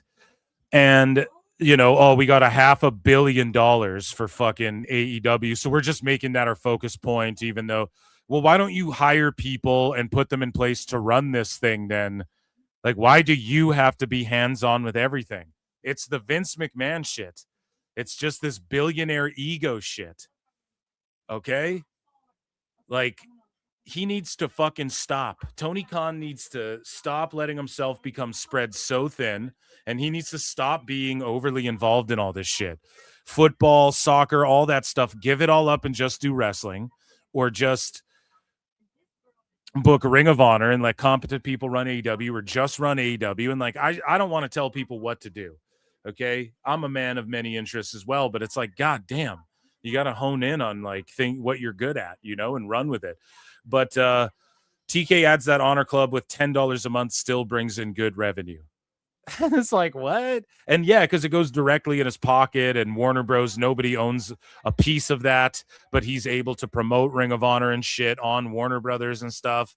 So that's been good for him in that regard. But I think Tony Khan would be better off just selling ROH to WWE. And it's not even like I want that. Like, I would love if Ring of Honor was in the conversation of ROH versus TNA versus NXT versus, but it's not even in the conversation of like being alongside MLW and shit right now. There's no hype on Ring of Honor. Now, Mercedes losing, and are they putting hype on Ring of Honor right now? Yes, they are. Why? Because I think Tony, that's the thing. It's always reactionary with Tony Khan. I always point it out on the show. Like, TNA gets this TV deal. Oh, I could do that. I could get a fucking Ring of Honor TV, like Ring of Honor. Oh, we're going to get a TV deal for that. Like, he was supposed to do that with Jericho twice, was the rumor. Never happened. And then speculated, well, Monet could help them. Now they're just dropping the title. I don't know what the fuck the plan is. Tony Khan's just trying to make some shit go viral and then get people talking about Ring of Honor. So I respect that aspect of it. But like, dude, you fucked up. He fucked up from the get-go when he bought Ring of Honor. Then he's like, I'm restoring everything to its retro aesthetic. And it's like, bro, you should have fucking absorbed all the Ring of Honor titles into your TNA ones, or our TNA ones, pardon me, your AEW ones, the way WWE did with WCW and ECW and all that shit. Because that's the aspect people did want to see. Like, even when Jim Cornette guest books The Invasion, the main focal point of his shit is like, there will be only one champ, like US versus IC title, WCW versus WWE title, you know? We all want to see that part of it. Even in NXT TNA, like, I don't want to see, like, if the TNA title just absorbed the NXT title, we would all lose our fucking shit. But what Tony should have did is he should have like absorbed it all and then had them lose like a faux war against his company, but then remain babyface by going, well, you know, we're going to re-establish Ring of Honor as like a place where young talent can showcase and the indie talent can showcase, and we're going to bring it back to its old look and all this shit. And he could have baby-faced himself as like, yeah, my company swallowed this company because that's what we're doing anyways. Like, that's what AEW did anyways. They just took all their guys, like, who were getting over, the Righteous, Dalton Castle, all these guys, and then just fucking, now they're just not, they just disappeared. So it's like, why Jay Lethal just fucking gone, you know? It's like they should have absorbed it and then rebranded it as like an NXT with the retro aesthetic and then reintroduced each title slowly. That would have worked way better. But instead, Tone was just like, here's ROH champions. Here, the ROH champion is also our fucking tag champion. Go watch ROH. And it's like, what? That's not going to work. So, yeah, Darby's out. We talked about that. After 164 glorious episodes, Hey EW is coming to an end. So even Hey EW is done. This random pod they do for their fucking they do for their YouTube channel, and I'm not trying to hate, but like, their shit don't get views, man. The last AEW Unrestricted, which PWT Unrestricted, coming to Patreon soon, they interviewed the guy who wrote This Book Is All Elite or whatever, and so I'm gonna Jocktober that over on Patreon because I just get sniped like that. I think Aubrey, I don't know who Don Stevens is, but they take you roasting Unrestricted really personally. But yeah, they get like 600 views on that shit, and like, it's not even view shaming. Like, views and subs, that's all fucking like, it's all just like vanity at the end of the fucking day, right? There's a lot of YouTubers who crush it in certain areas and whatever, you know. There's people who just make shorts who get like 10 billion views, and you know what I mean. It doesn't mean as much as fucking, you know, shorts give you like a penny, you know what I'm saying? So it's like, whatever. So they're trying to have an online presence, though, AEW is, and to just completely axe this show, Hey EW, this is like one of their only real entertaining pieces of programming on that channel. But I gotta be honest, like, who is watching it? Unless like David Arquette was on one, I went out of my way to watch that. There was a couple I went out of my way to watch, and RJ City is great, but there's just no hype around it. They don't promote it. People come and go. Like Taya Valkyrie started like a here's my travel at each location show for the AEW Twitter, and then it just disappeared. Like, she doesn't do that in every town. Then they have Harley Cameron doing them, and then you know, and then all of a sudden she's not doing them for every town because she's not at every, or whatever the fuck. And they just need momentum, and not even a show like this. Like, even shows like this are getting canceled off YouTube, and fucking sickos are talking about, well, you know, AEW Dark could come back after this Netflix Warner Bros deal and shit. And it's like, bro, they're canceling more YouTube shows. Why would they add YouTube shows? It seems like they're doing as little as possible. And Tony Khan's cutting as much corners, resources as he can. That's what appears to be happening. So at the end of the day, this isn't a good sign, okay? That this is also being canceled. 4 years. So 164 episodes. And people will just brush this under the rug. Well, like, oh, it's just a dumb YouTube show. But it's like, no, man. No, like, they're downsizing everything. Even this is why I think Collision's going to at least be taped after Dynamite all the time. if it's not already, or they'll just air it on Wednesdays after Dynamite because the rating then looks better and it just saves them money and shit. They're not going to go set up on a Thursday and fucking tape it for Saturday. Like, Tony's just cutting all corners at this point and cutting costs. Turns on the sign one last time. And he's going to desperately make a play to get ROH a TV deal. And nobody really cares. The final AEW. Watch this at the crack of dawn. And at least, like, RJ can take the piss. And nobody really cares. Here's the end. It's like, yeah. If people don't care, it's like... run those likes up to 100, ladies and gentlemen. 60 of you guys hit like. There's 2x that amount watching on YouTube alone. You guys can match that. If you're on X, come on over to YouTube, hit that like. Thank you guys for tuning in. But Zeta Steele hits Ring of Honor with one name at the top of her list, Miss Layla Gray. So here's Zeta Steele. Big fan. And again, doing a bit of overacting here. And Layla, I've been watching a lot of your stuff. Big fan. I would love a match. And from one baddie to another, what do you say? All right. I respect it. You want it? You got it. And Layla. And then Layla Gray got the win. So they bring Zeta Steele in from WWE, Evolve, whatever the fuck. They put her in ROH, whatever. That's a good place for her, honestly. And then they put her against Layla Gray, who everyone's like, you should push more. And then Layla Gray gets the win, which is good, but it's like after all this time of not pushing Layla Gray, but it's in Ring of Honor, so I'm honestly not even going to really shit on it. Ring of Honor is just a super indie. It's what AEW should have been this whole time and what it will become. This animal I have become. Oh. So the ROH Final Battle media call with Tony Khan is about to begin, and the Wrestling Observer talks to Tony Khan, and he jokes and reveals the secret of good booking, doing tapings. No, Tony's not who we ask about good booking. Like, no, he hasn't booked good for long enough to where he can say what good booking is or isn't. I'm so tired of people asking him questions like this. And he thinks this year's been the most complete and best year of TV streaming specials for ROH since he bought it. Why? Because there's less shows and you're just focusing on the key pay-per-views for ROH. So it's like a super indie, like what you should have did with AEW. Should just be like 4 pay-per-views a year. And I don't know, man.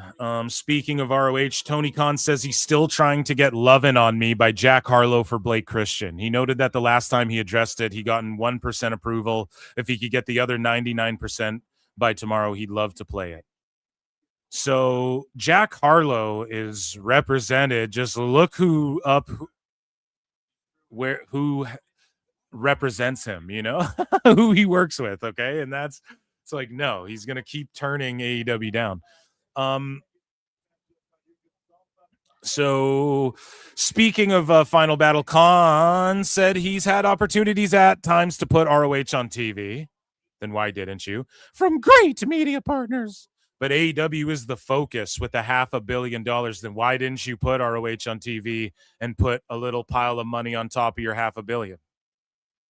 Why don't you put that little extra pile of money on top of the $500 million? Like, I don't get it. I just don't believe that. And maybe he had offers, but it was for like Roku and shit. And he's like, I'm turning that down. So then they just went with NWA and shit. Wasn't good enough for Tone.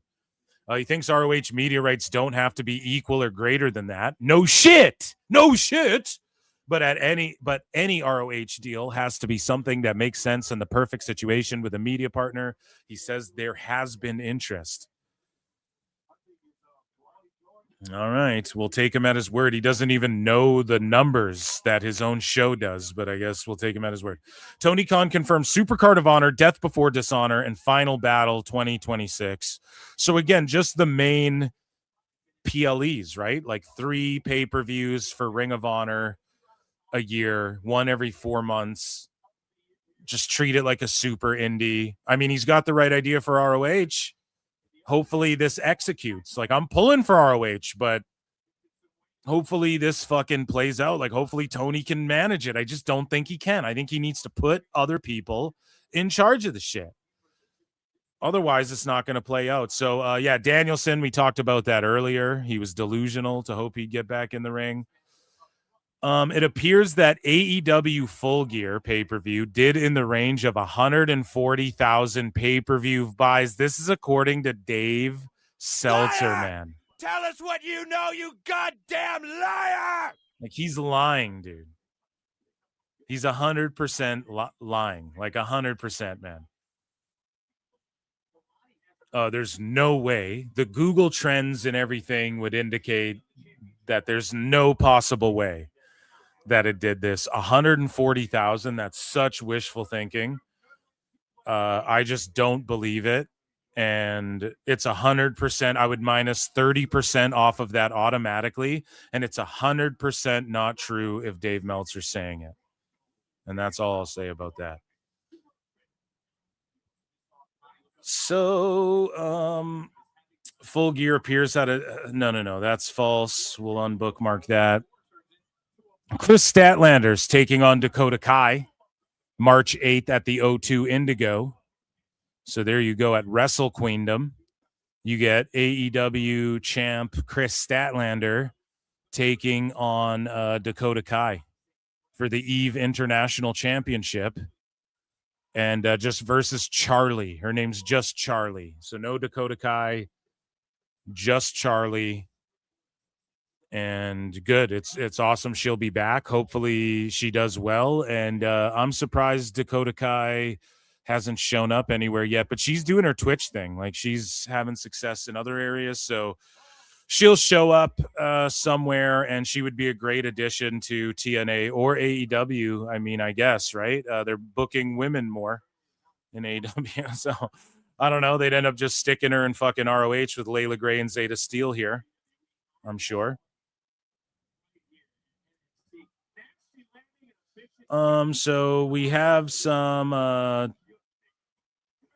what do we have here? We have the two big newses. So the Continental Classic standings after Dynamite, we have the Gold League, Kyle Fletcher's 2-0, Kevin Knight's 1-1, Okada's got 3 points, Pac's got 3 points, Mike Bailey's got none, Darby Allin's got none, and won't be able to continue in the tournament. Claudio's got 6 points, then 3 behind, Moxley behind him, Takeshita with 3.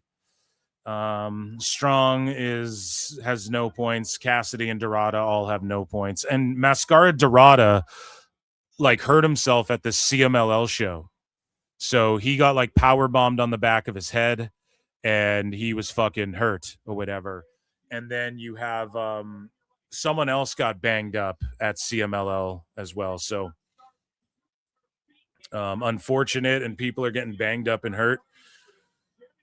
So moving along, I think we have a couple Tony Khan Crange, and then we're getting into the big stories here that I know you guys are itching to hear me riff about. So here's Tony Khan doing the 6-7 meme. 7. We're going to need a lot of chairs. 4 champions, 6 wrestlers, 7 of So them. now they just do the press scrum in front of the ring? Talk about cutting costs. 6 wrestlers, 7 of us, 6, 7. 6, 7. Oh my God. 6-7 of us. So yeah, 6-7. He did the 6-7. God damn, man. The whole world is fucking cringe. The whole goddamn world is cringe as fuck. Craziness. Okay, let's see. So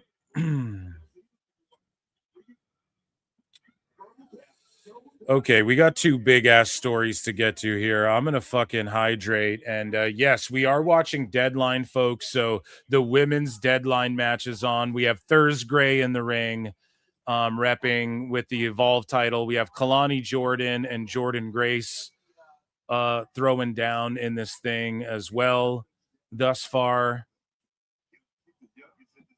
And yeah, shocks and surprises at Deadline thus far. This card's been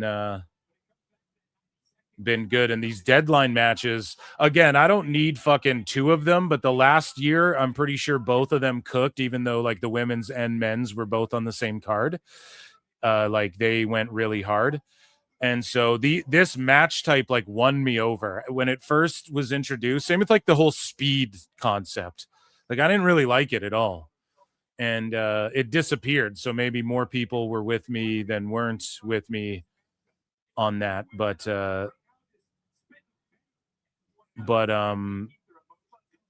speed sort of won me over. This deadline shit won me over for sure over time.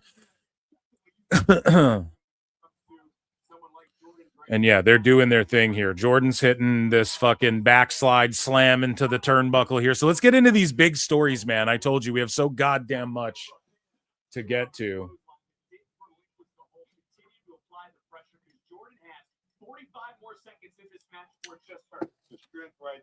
And I gotta drink some goddamn coffee over here.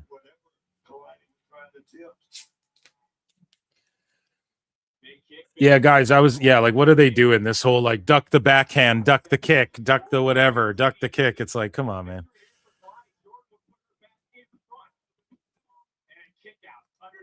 It just looks a little cheesy. Soda water. You got to throw that shit with force if you're going to do it. You know what I'm saying? So, guys, yeah, we're going to talk Netflix. We're going to...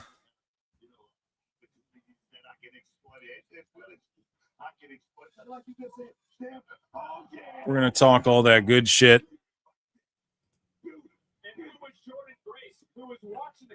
Let's see here.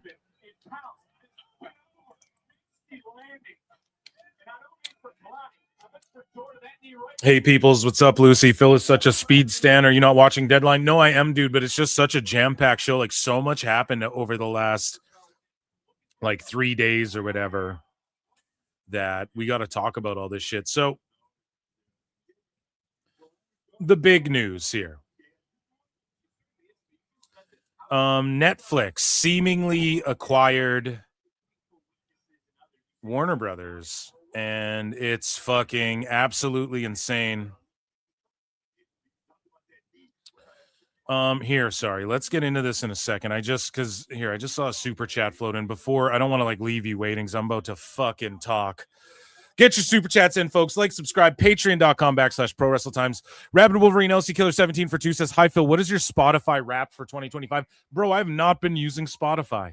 I've been using YouTube Music or whatever the fuck. Not even music, dude. I just been using like I've just been making playlists on YouTube and like using that. I swear to God, I don't know why. But I'm sure I've listened to a few things on Spotify rap, but I don't know. I didn't look at what my most watched channels were either, or any of that shit this year. I've just been busy. So with the grind and shit. So hopefully embracing the grind, bruv. So I don't know. I'll check it, then get back to you because I'm sure I've listened to maybe like less than 10 shits on Spotify this whole year. You know, thank you so much for the super chat. So, ladies and gentlemen, this is the big breaking news right here. Again, let's do another Ichi Nissan to celebrate. Netflix acquiring WB, WB.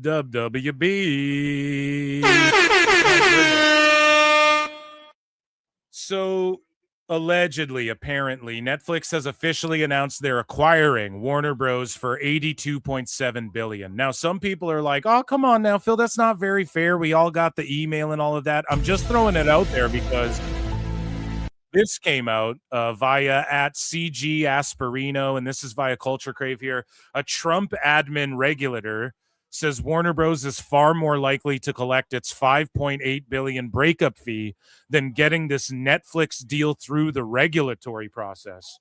And you have like the Writers Guild, you have fucking people writing to Netflix and Warner Bros. And like urging people like, no, you can't make this deal. This will be so bad for Hollywood. This will be bad for fucking everything. Like, this deal can't go through. This is monopolizing. Like, people are melting down over this shit. You have a lot of people on the internet saying like, okay, Netflix, they're going to woke and gay up everything fucking WB now or whatever. And I don't know if this will happen, but hey, all I'll say is that Donald Trump is the reason we're getting Rush Hour 4 with Jackie Chan and Chris Tucker. So if he can greenlight that, he can greenlight this sale. No, I'm just joking. Listen, man, I don't know. This is just what's floating around now. Like this, people will block this from happening. There's theories out there. I'm just going with they acquired the shit by all accounts. So I'm just going with that. But I got to bring it up on the show, that people are out there saying like, no, this will get blocked and there's no way this will whatever. I don't know. I'm just playing it by they acquired it and they're already hyping up Big Bang Theory and shit. Y'all see that email? We're going to read it. So Netflix has officially announced that they're acquiring Warner Bros. For $82.7 billion. Da-na-na, da-na-na. Fucking crazy. Crazy amount. Netflix, come on down.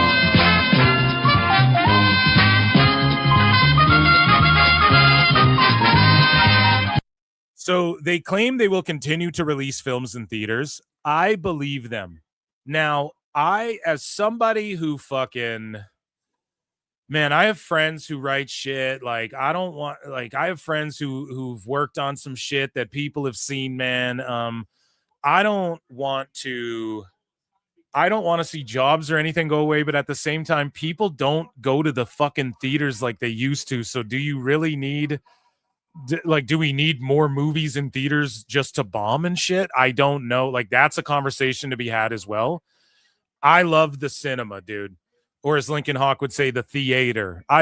He was with me on my Stranger Things review. You guys need to check that out. It was awesome.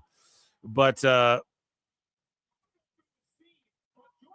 like, I don't know if we need just put the shit in there that's going to draw. Does Netflix have the best gauge on what should go in the theater and what shouldn't? We already know they're open to okay, this movie does K-pop Demon Hunters did so well on Netflix. We're going to give it a theatrical run. We're starting to see with movies with popularity, even like Black Phone 2, it goes into theaters for 2 months. Then but the plan is we're doing a short theater run regardless and we're just going to fucking street digital sale or whatever right away regardless, because we know we're going to make money off it. I don't fucking know what the answer is, okay? All I know is that I do love that more shit is easily accessible. I love that more high-level movies are being put directly to streaming right away, because the theater prices are so fucking inflated now that until they people are picking what movie to go to. People pick, we're going to Zootopia 2, right? That shit beat Wicked. The opening weekend beat Wicked's global shit the fucking first weekend, okay? Wicked 2 or whatever. That's how good Zootopia is. Why? Because everyone chose, and all these kids who are like, Mom, I want to go see this or I want to go see that. Their parents were like, you got to pick one. You're going to see fucking Zootopia 2. You know what I mean? So that, the theaters got to figure shit out on their end as well before I'm going to be like, oh no, less. And here's the thing. More streaming slop movies isn't good either. Okay. But hopefully,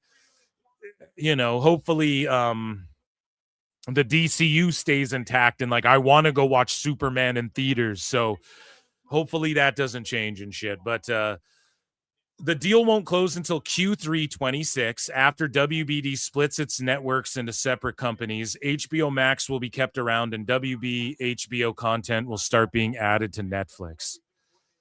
God damn. So what happens to Crave in Canada? Does it just go away and I just pay for Netflix? Yes, please. For me, yes, please. People are like, oh, AEW might go to Netflix. I don't think that'll ever fucking happen. And if it does, then it's all on one shit for me. I already I don't watch AEW on fucking Crave. They only have Collision on there, but now they just added it. And it's weird because, again, in Canada, Crave added all this shit out of nowhere. And then they just fucking get acquired by Netflix, and it's all going to start slowly going to Netflix. I don't know, but I'm down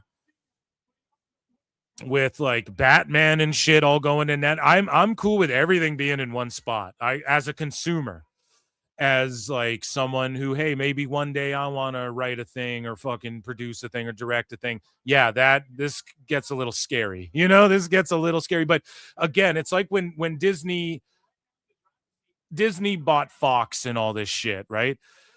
They still let Fox like make Simpsons and fucking Family Guy and all that, but like they own it. Same with like, okay, Lucasfilm, we bought that. Yes, Disney fucked up Lucasfilm, but like they're like, Lucasfilm's its own thing still, but we're like doing our thing. You know what I mean? Disney owns it. Same with Marvel. Like, well, it's Marvel people running it, but we own it now type thing. I just hope it doesn't get like muddied up and everything just gets downgraded because of this. I guess if you're like a consumer and shit, so everything being in one spot, good. Everything getting like watered down the way Star Wars has and shit, I'm not for that. I don't want to see the DCU as they're just establishing it and it's different and it's polarizing, but at least it's like its own fucking thing. James Gunn's trying to make it different than what the DCEU was and the MCU is. Does it just become MCU-ish and then we just have like MCU and DCU, they're just like the same thing, but like I just don't want shit to get watered down, and I know Disney doesn't own Warner Bros, but I'm just saying, like, does it go in that direction because Netflix just owns everything and everything gets watered down? Yes, there's a potential of that. I'm fucking worried about that too as a consumer. So there's, I guess, a positive, there's a negative as a consumer. As a fan, as like someone who watches AEW, what this means for AEW, I don't really give a fuck where AEW ends up. There's no hype on AEW, right? If tomorrow they're like, you're not allowed to watch AEW in Canada anymore, that would fucking suck. But like, would I lose sleep? I mean, not really, bro. It's not like, I don't know. Maybe I'm just becoming a hater on it too much, but it's just like nothing's standing out. There's nothing that gets me excited on those goddamn shows anymore. It's just all run its course for me. There's no wrestlers where I'm like, oh, fuck yeah. Like maybe when Edge comes back, I'll be like, oh yeah, that's Joe's cool. But again, it's just like he's just feuding some of the same guys he's already feuded. It's not like they're doing anything like riveting with him. It's just Joe's a badass and he's fucking dudes up. So does this mean AEW is going to end up on Netflix? No, dude. Also, like TNT and TBS might go away and shit. Like they're not interested in like cable and whatnot. They just want streaming and the movie business, right? That's what Netflix is interested in. So it could like shift things. But as far as AEW is concerned, from now until like 2027 or wherever their TV deal is, like it's going to be the same. We're just going to be consuming AEW the same for the next little while. So I know this is a big deal now, but in the next like year or two is when we'll really know what happens. And I think early in the year, we'll know what happens with Collision because of this TNA deal as well. Like, this doesn't mean AEW's dead. Even with Netflix buying it, they might just take AEW and keep it on some streamer or whatever the fuck. But wouldn't this technically mean that, because they say that WBD owns like 5% of AEW, right? That's what like Thirsty Thurston and some people speculate. So wouldn't this mean Netflix owns 5% of that? Or where does the ownership of that 5% lie and shit? That's what's so compelling, about all of this, and we'll discover it all. And again, I don't want like AEW folks to be out of jobs. I know there's sickos like, oh, what, you just want them to go out of business? No, I really don't. But it's like, this is the problem when Dave and all these people talk all this shit, and then people like attack Niccolo Piccolo and he's like trying to warn everybody, guys, this is what's gonna happen. And everybody like Jim Cornette and folks like myself and over the 200 people watching right now across X and YouTube, I'm sure a bunch of you agree. Like, hey, we've been trying to warn these motherfuckers for how long, So it's like kind of unfortunate. And Tony Khan, if he had spent more time keeping his YouTube presence stronger, I think people would be more inclined to follow AEW wherever it ends up. But unfortunately, this could end up being a situation where TNA or like TNA that like a decade ago, where AEW ends up on like True TV or some just like obscure fucking streamer that like Netflix owns. Like, are they going to keep HBO Max around, or are they just getting rid of it? Are they just going to add an HBO section on their fucking thing? Like, who knows in the next 5 years what this looks like? So there's so many fucking questions to be answered, and this does answer. And look at how the conservative media and like already Trump admins are saying this. Like, we know that they like TKO and they like UFC and WWE and all this shit. So there's that underlying factor that should be considered when discussing if there's going to be trouble for AEW. Like, yeah, there might be people that WWE and Netflix have relationships with who are like, Nick Khan might be like in people's ears, like, no, fuck that Tony Khan guy in AEW, get rid of this. And he might be able to have dinner with someone who in 2 years, when that TV deal's up, where they're like, banish this shit to the shadow realm, this guy talks shit about us or whatever. Like, we don't fucking know. So everybody talking like they know what's going on and what's really gonna, whether AEW's safe or whether I saw some sickos being like AEW could become more popular and Netflix could realize they made a mistake with. It's like, man, you're all mental. You're all mental. Like, they would just buy TNA if that was the case. They would just buy TNA. They would be like, oh, this thing's got a TV. You know what I mean? They're not like sweating AEW like that. And a lot of people talk, and like now you see Tony Khan like scrambling, trying to, oh, we need ROH to get a TV deal. Why? Because there's no way, even if, let's say, like after this TV deal with AEW, let's say WBD or whatever form, Netflix, we'll just call it. Let's say they want to keep AEW around. They're not going to give it nearly as much money as they were. And then what if Netflix reveals the real streaming numbers for AEW and we find out that Dave Meltzer's been capping and shit? You know? Like that, I mean, that would be fucking nutty, dude. So let's read through some of this. We have reactions. We have information on this. Netflix will not acquire WBD's linear works. And this is according to PWI. Those channels, including TNT and TBS, will be spun off into a new company, Discovery Global, which will also retain ownership of Bleacher Report and Discovery Plus. Netflix will acquire HBO Max, where AEW streaming rights end up, and when the purchase process is completed remains to be seen. But one would assume they remain unchanged after AEW's current WBD contracts. And it's, I don't know, man, Discovery Plus. So that remains separate. Like that's just like this other company that Netflix doesn't have. And TNT TBS will be spun off into Discovery Global. Oh, man, it's just not looking good. It's just not looking good, man. And yeah, they're not interested in like cable and shit. So maybe AEW just exists on Discovery Plus or some shit. Who fucking knows, man? But yeah, movies and streaming, that's where it's at. And I believe Netflix when they're like, we'll still stay in the movie business. I believe that because Warner Bros. Themselves have proved that they can put out some bangers in the theaters and shit this year already.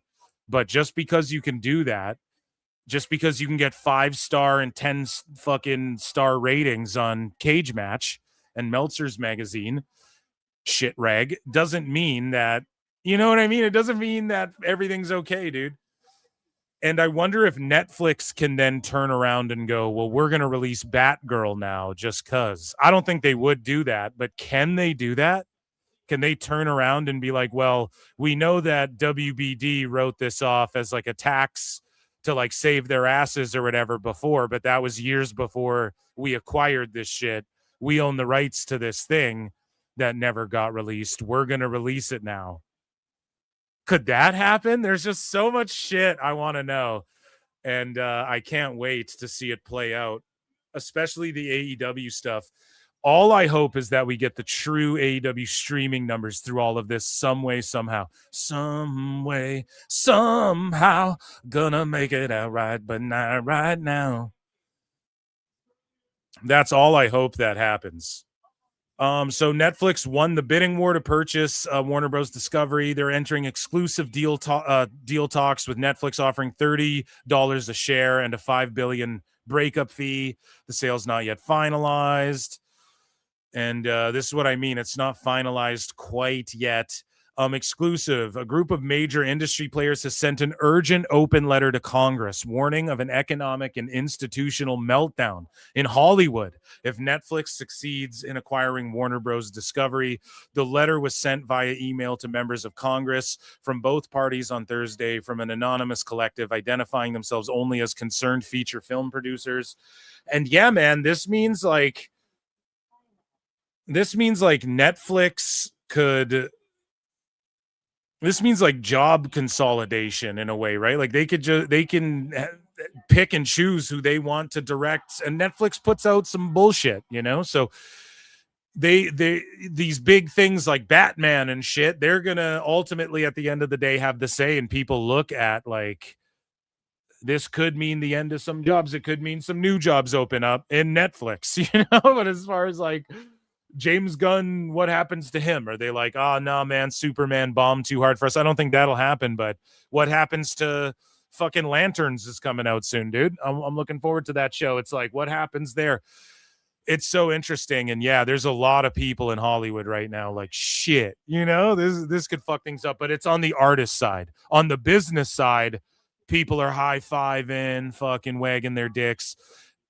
Maybe not. Maybe there's some people who are like, nah, we want Paramount to go. Who fucking knows? But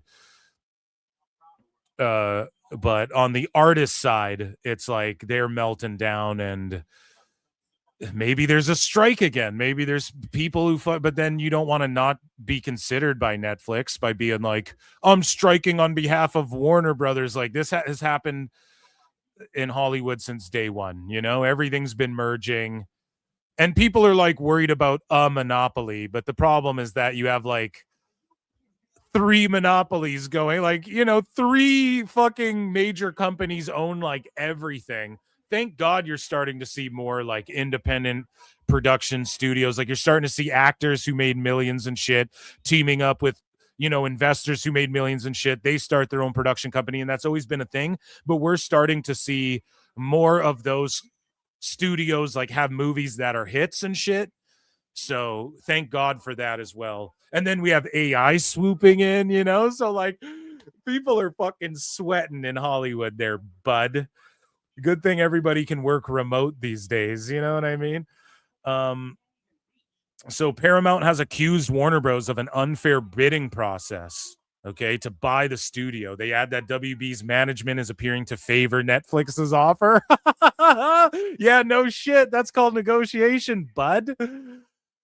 Oh, man. So Tony Khan heard about all this.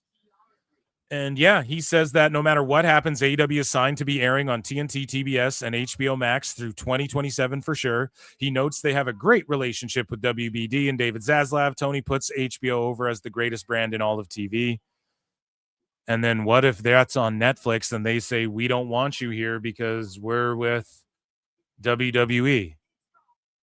Do you know what I'm saying? So he's like actively still putting over HBO that Netflix owns and is going to kick them off of HBO. It's just so embarrassing. And it's not like he's got to say, fuck all that. But just say, listen, we're in place and we're going to negotiate another amazing TV deal. I assure you. But he's just like still putting HBO over, hopefully trying to keep them happy in his mind or something. In hopes of what? Like they keep HBO. So Netflix will keep HBO Max its own thing and still stream HBO. I'm sure of it. There's no way they just go, Netflix is now on, or HBO Max is now on Netflix. Or maybe they do that. And it's just like the way on Disney Plus, there's like stars with the adult section. HBO Max is like, here you go. Here's the titty shows or whatever. Click on this section. So Tony Khan says, yeah, without getting into anything that is yet to be determined, I just want to say we have a great partnership with WBD, and it will continue for many years to come. We have years left on our remaining agreement. I'm really proud of what we built, and I think it's going to be for a long time to come. It's going to be like this with WBD before anything is settled out. I'm very excited for the future. I think we have great partnerships. What I can say from the things that are public knowledge, all of the bidders on Warner Bros. Discovery are media partners of the NFL and great media partners of ours. Everybody who has been in the running for this is somebody we work with on the NFL, so I have a lot of respect for all of them. We work closely with all the three bidders in the mix, and we'll see what happens. I have only positive things to say about Netflix and Warner Bros. Discovery. I can tell you for sure, at least until the very end of 27, going into 28, we're going to be on here. We're going to be here for years and years to come, over 2 more years. I'm really excited about it. I don't know, Tone. I think fucking he's just sweating going, I really fucking hope we can stay on the air. Please, Netflix. The best guys, Tony Khan. They'll be around like until this TV deal's up or whatever. Because it doesn't all just happen overnight, but and then he's like on the NFL side, it's like, Tone, they work with 32 teams. How many teams are in the NFL? 32, 36? How many teams are in the NFL? I forget. Less than that, whatever. They work with all these fucking teams, man. Like all of these streamers do and shit. It's just about what numbers do you bring in? Is it worth it? Is it worth it to keep it on HBO Max? Or does Tone somehow luck out and Netflix is like, you guys keep that? And then AEW goes to Discovery Plus or whatever that is. I don't know, man. Lex, make sense of this shit, dude. What's going on? I don't know. Me neither, bud. So moving along here, we have a couple reactions to this. Then we have some insane drama. Well, we have a reaction, unreaction, singular, a singular reaction here besides mine from old Easy E, Uncle Eric Bischoff here. And he says for AEW, this picture isn't pretty. We'll hear what he has to say. Shout out Conrad Thompson and Eric Bischoff and 83 come on weeks. now, Eric. The picture for AEW, this is not a personal thing. This is just math. And having spent a couple minutes. Math is a really cool thing. Math is a wonderful thing. In the industry on both sides of the equation as an executive and as a producer. The market is going to be extremely tight, and particularly for a show like AEW, whose numbers prove that they're losing an average of 15 to 18% of their audience annually. That's a huge deal. It's a big deal. They cancel shows for less. Netflix certainly does. There's no indication that that's going to change. Why would it change? Actually, Netflix don't even put shows out annually, motherfucker. I had to wait how many years for Stranger Things? Brought in every big name they can possibly bring in. Yeah, well, John Cena come flying out of a helicopter and land an AEW ring. Anything's possible, particularly for that audience online. But in reality, is there anything that could possibly happen from a talent perspective that's going to significantly turn things around for AEW? I think past this prologue, we know the answer to that question. Well, if it's losing 18 to 20 or whatever it is, 15 to 18%, 20% of its audience annually, and there's no reason to think that there's any chance to turn it around, who wants that? So that's where they're really at. Not a goddamn soul wants that, unfortunately. Okay. Let's check in with I'm gonna check in with chat here. We have this Sarah Stock story, which is crazy. Okay, and she's having a melty. So Kendall Gray won the women's deadline. They're pushing her to the moon. Mr. Iguana comes out against Ethan Page here. I wonder if he wins this title or not. I'm not sure. I'm interested in this big time. I love Mr. Iguana. I'm a Mr. Iguana mark. But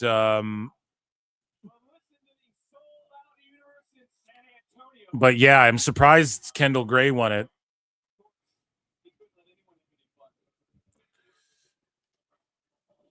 And so ego's coming out. The ego, dude. The ego rules. So one instant classic for 5 says Netflix already gave the first lady a production deal and documentary deal. They paid up front to get deals passed. Already gave the first lady a production deal and documentary deal. God damn, man. Are you talking about like Melania Trump? This is what I'm saying. And then Trump got Rush Hour 2. You don't understand the words that are coming out of my mouth?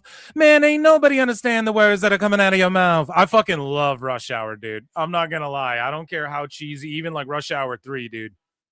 I fucking love those movies. Chimone Lee, Chimone to the Forcesta.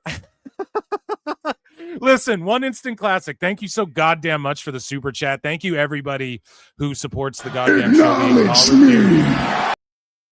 And yeah, dude, I mean, this is what I'm talking about. It's just like conservative media is kind of getting taken. I don't know if it's like a response to people just wanting shit to be more balanced. I don't know, dude. America, y'all figure your shit out. It's all good. I'm in your corner. USA, let's go.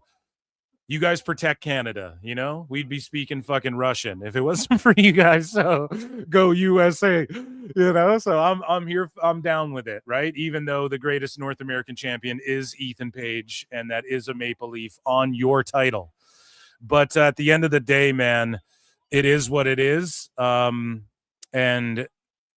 we know who if that is the case, they're doing a UFC at the White House. Trump's going to be at Cena's last match. Are they going to fuck with AEW, who's calling people bald assholes, and who Nick Khan hates, and who Cody Rhodes and CM Punk hates, that Netflix is invested in, and here's the rival company. I think that people go to dinner with people who could tell people, fuck that AEW company. That's all I'm saying. Whether that's on paper or not, whether that's on the record or not.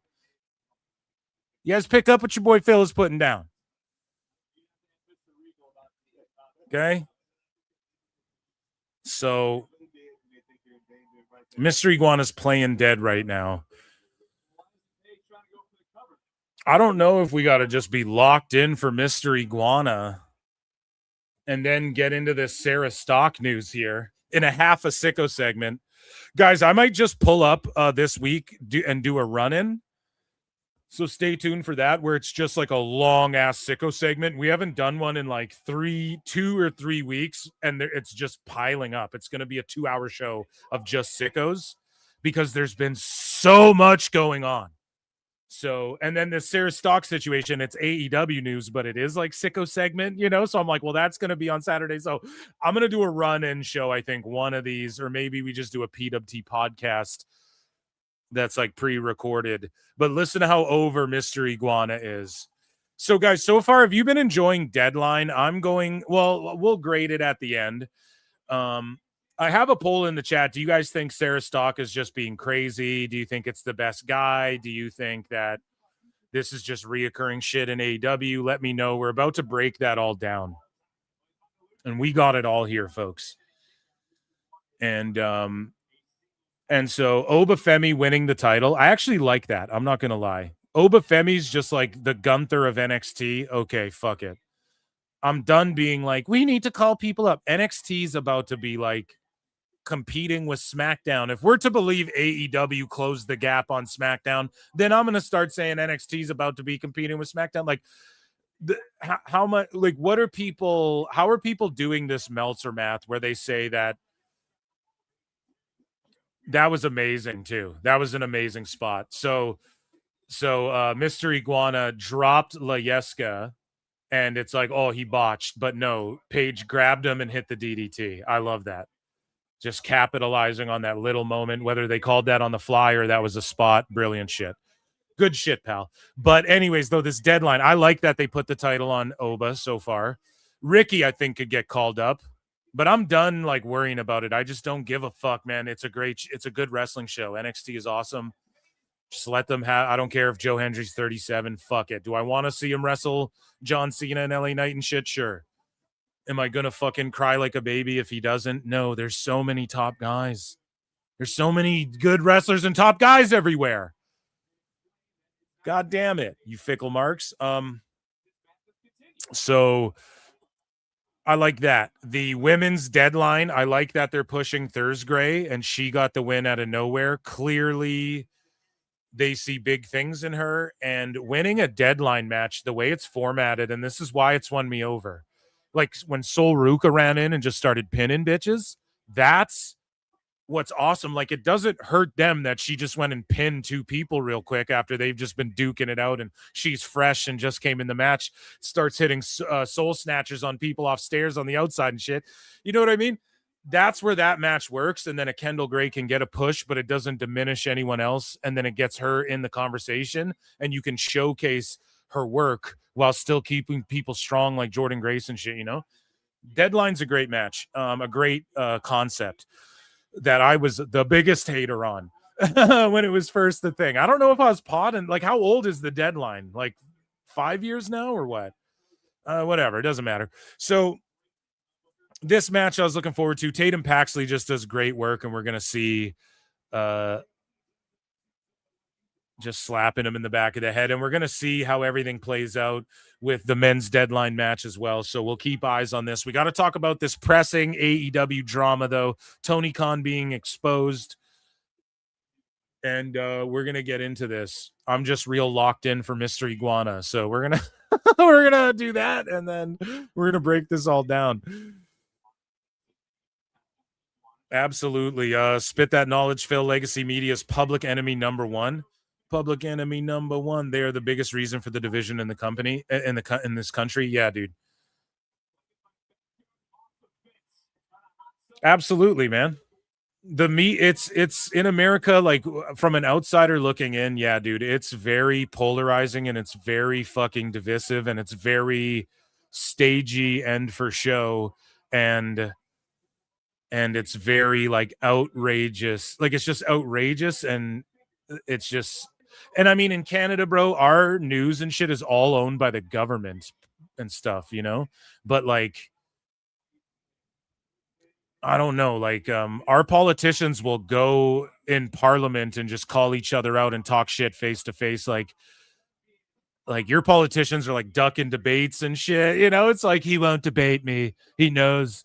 What was he calling Joe Biden? Snoozy, Sleepy Joe or whatever won't debate me. Like, you guys get all this shit like that. In Canada, it's like the prime minister goes and like answers for his shit right to the opposing party, like right there. They meet it like in parliament. It's more European in that aspect. So I'm not saying like it's any better or worse anywhere you live, right? Like, all politicians are just like actors now, it seems like, you know, they're all just like theater kids who are like fucking the Illuminati. They handpick them, you know, it's all a show. Like Shakespeare said, the whole world's a stage, you know. Whatever, like, I'm not saying it's better anywhere else, but yeah, it just seems so polarized. Like Canadian news isn't like Trump watch. Like, South Park does the best, like Fox and news, like that intense fucking breaking news. It's like TMZ, National Enquirer type shit. Like, our news doesn't really do that, you know, but some people I'm sure will claim it's biased one way or the other. I don't fucking know, but so it's everywhere, right? But yeah, I agree. Just legacy media in general. It's not a right or left thing. It's not like a political. It's just the legacy media in general has, and everything's owned by everything. We're talking about it right now with Netflix and WB. 3 companies own like every fucking thing everyone consumes. Like on whatever, on social media, online, on fucking, on TV, on cable, on network, on streaming. It's like fucking 3 companies own everything or whatever. You know, it's Alex Jones. Like, you know, it's just crazy. It's like, if you want to be conspiratorial or blame anything, it's like, come on, man. That's a monopoly. It's just 3 monopolies going on. Everyone fears like the singular monopoly. Nah, dude. It is a monopoly going on. So again, whatever. This is a whole subject for another thing. But it is scary that Netflix is buying WB. It's crazy how everything's just getting bought up by everything else, you know. But again, though, when Disney bought up everything, we all got over it, guys. We'll be okay. This isn't the end of the world. And at the end of the day, like, AEW will be fine. Tony Khan's a billionaire. Like, don't lose sleep over fucking what's going to happen at Dynamite. You know what I mean? Like, It'll be fine. Tony's fine. All these fucking wrestlers he made rich who brag about all the money they're milking off this guy and how little they have to work for it, they'll all be fine. Right?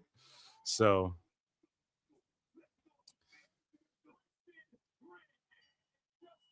there you go. Paige, I like that. I do like the finish. I like how Mr. Iguana is this like he's like a middle guy. They don't push him too overly serious in AAA or NXT or anything like that. And just a simple twisted grin. It was just like a fun match for Ego, who's like talking shit about AAA and has one half of their titles. And I love it. And it's just crossing over like, hey, we have AAA. They've done such a good job of like, we own this AAA thing in Mexico. Here's some of our acts, Dr. Wagner Jr. You know, Ego Page is like the fucking AAA killer right now. And Iguana didn't like egregiously botch. Like, I'm sorry, once a match he egregiously botches. So what did they do? They had a moment where he accidentally drops Leyeska and then Page just DDTs him. And it was a planned spot. Brilliant. Brilliant. So round of applause for that match. Let's get into the Sarah Stock. Let's get into the fucking accusation. Now, ladies and gentlemen, everything I'm about to read in this next segment, fucking other people are saying these are accusations made by other people. This is all fucking South Park, right? This is, speaking of South Park, this is fucking, I don't know shit. We're just reading what people are saying. Okay, we're reading accusations levied against people. I don't know what Tony Khan's going to do about all this. I don't know. But Sarah Stock, who used to work in AEW, used to work in WWE as well. She just started melting down about AEW. And a lot of people are accusing her of like, hey, you just bought your blue check and now you're just talking mad shit. Like they're accusing it of kind of being like the David Otunga thing, which it's hard to get monetized on X. Like now, if you bought the blue check, like right when it was a thing, a bunch of people got monetized quick to where you can subscribe to their shit. For myself, I don't have nearly enough. You have to have 2,000, I think, blue check mark people follow you back minimum as well, on top of like 5 million impressions over 3 months or something like that. So like myself, I pay the blue check every month. I don't make any fucking money off it. I haven't, which maybe that's an L for me. I don't know. In the beginning, I told you guys I did not want the blue check, but then like they added the folder feature, and in testing it, dude, it does get you more interaction. Like, and the features are better, you know, like other blue checks can DM me, which has happened a bunch. And and I can DM blue checks or whatever. So, I mean, it's beneficial for like, if you're trying to promote something for sure. So I just look at it as like, I guess it's a $10 marketing expense for me every month. I can live with that, you know, but I'm not monetized. I can't get it, dude. Like it's hard as fuck. And not that I'm putting grift posts out to get there, but every like once a month, I'll just look at where I'm at.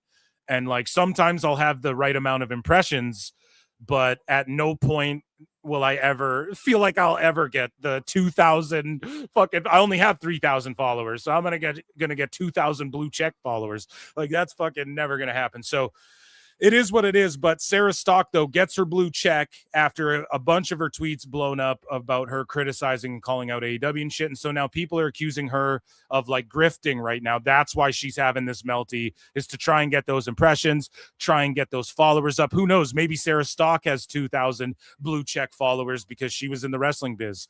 Do 2,000 people in the entertainment/wrestling biz have fucking blue checks that follow her? I don't fucking know. But the point I'm getting at is that we can't dismiss that could be a possibility. She could be grifting hard here, okay? Like, honestly, she could be, and I'm just going to put that out on Front Street. I'm not dismissing the notion that she could just be talking a bunch of shit, okay? And I will hit a sicko here because this is like half a sicko segment, kind of. like the original Sarah Stock meltdown was in the Sicko segment, and then now it's like just part of AEW news because it's evoked so much wrestler responses and whatnot, and just fucking accusations and shit, like I said. So and it pertains to women talent and luchadors. Now, famously here on PWT, your boy Phil, I've said up a billion times, like, yo, Tony doesn't know how to book luchadors or women. Now, just because I've accused him of not being able to book luchadors or women well, I don't know. I'm not about to sit here and say he doesn't treat them as human beings well. Okay. It is interesting that Ray Phoenix, a luchador, said at one point that Tony Khan treated him inhumanely, and then Sickos had a field day with that.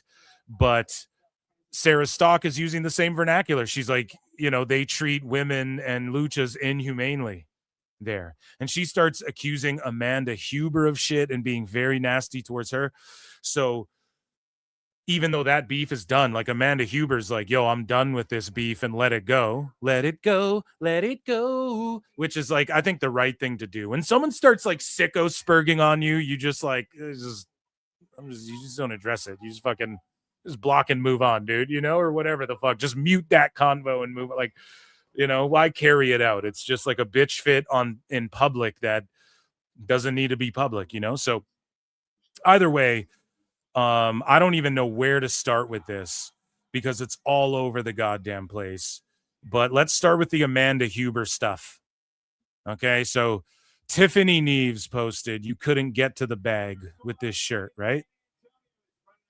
And people it's like a thirst trap shirt or bag or sorry, no, it's a bag. Duh, dummy.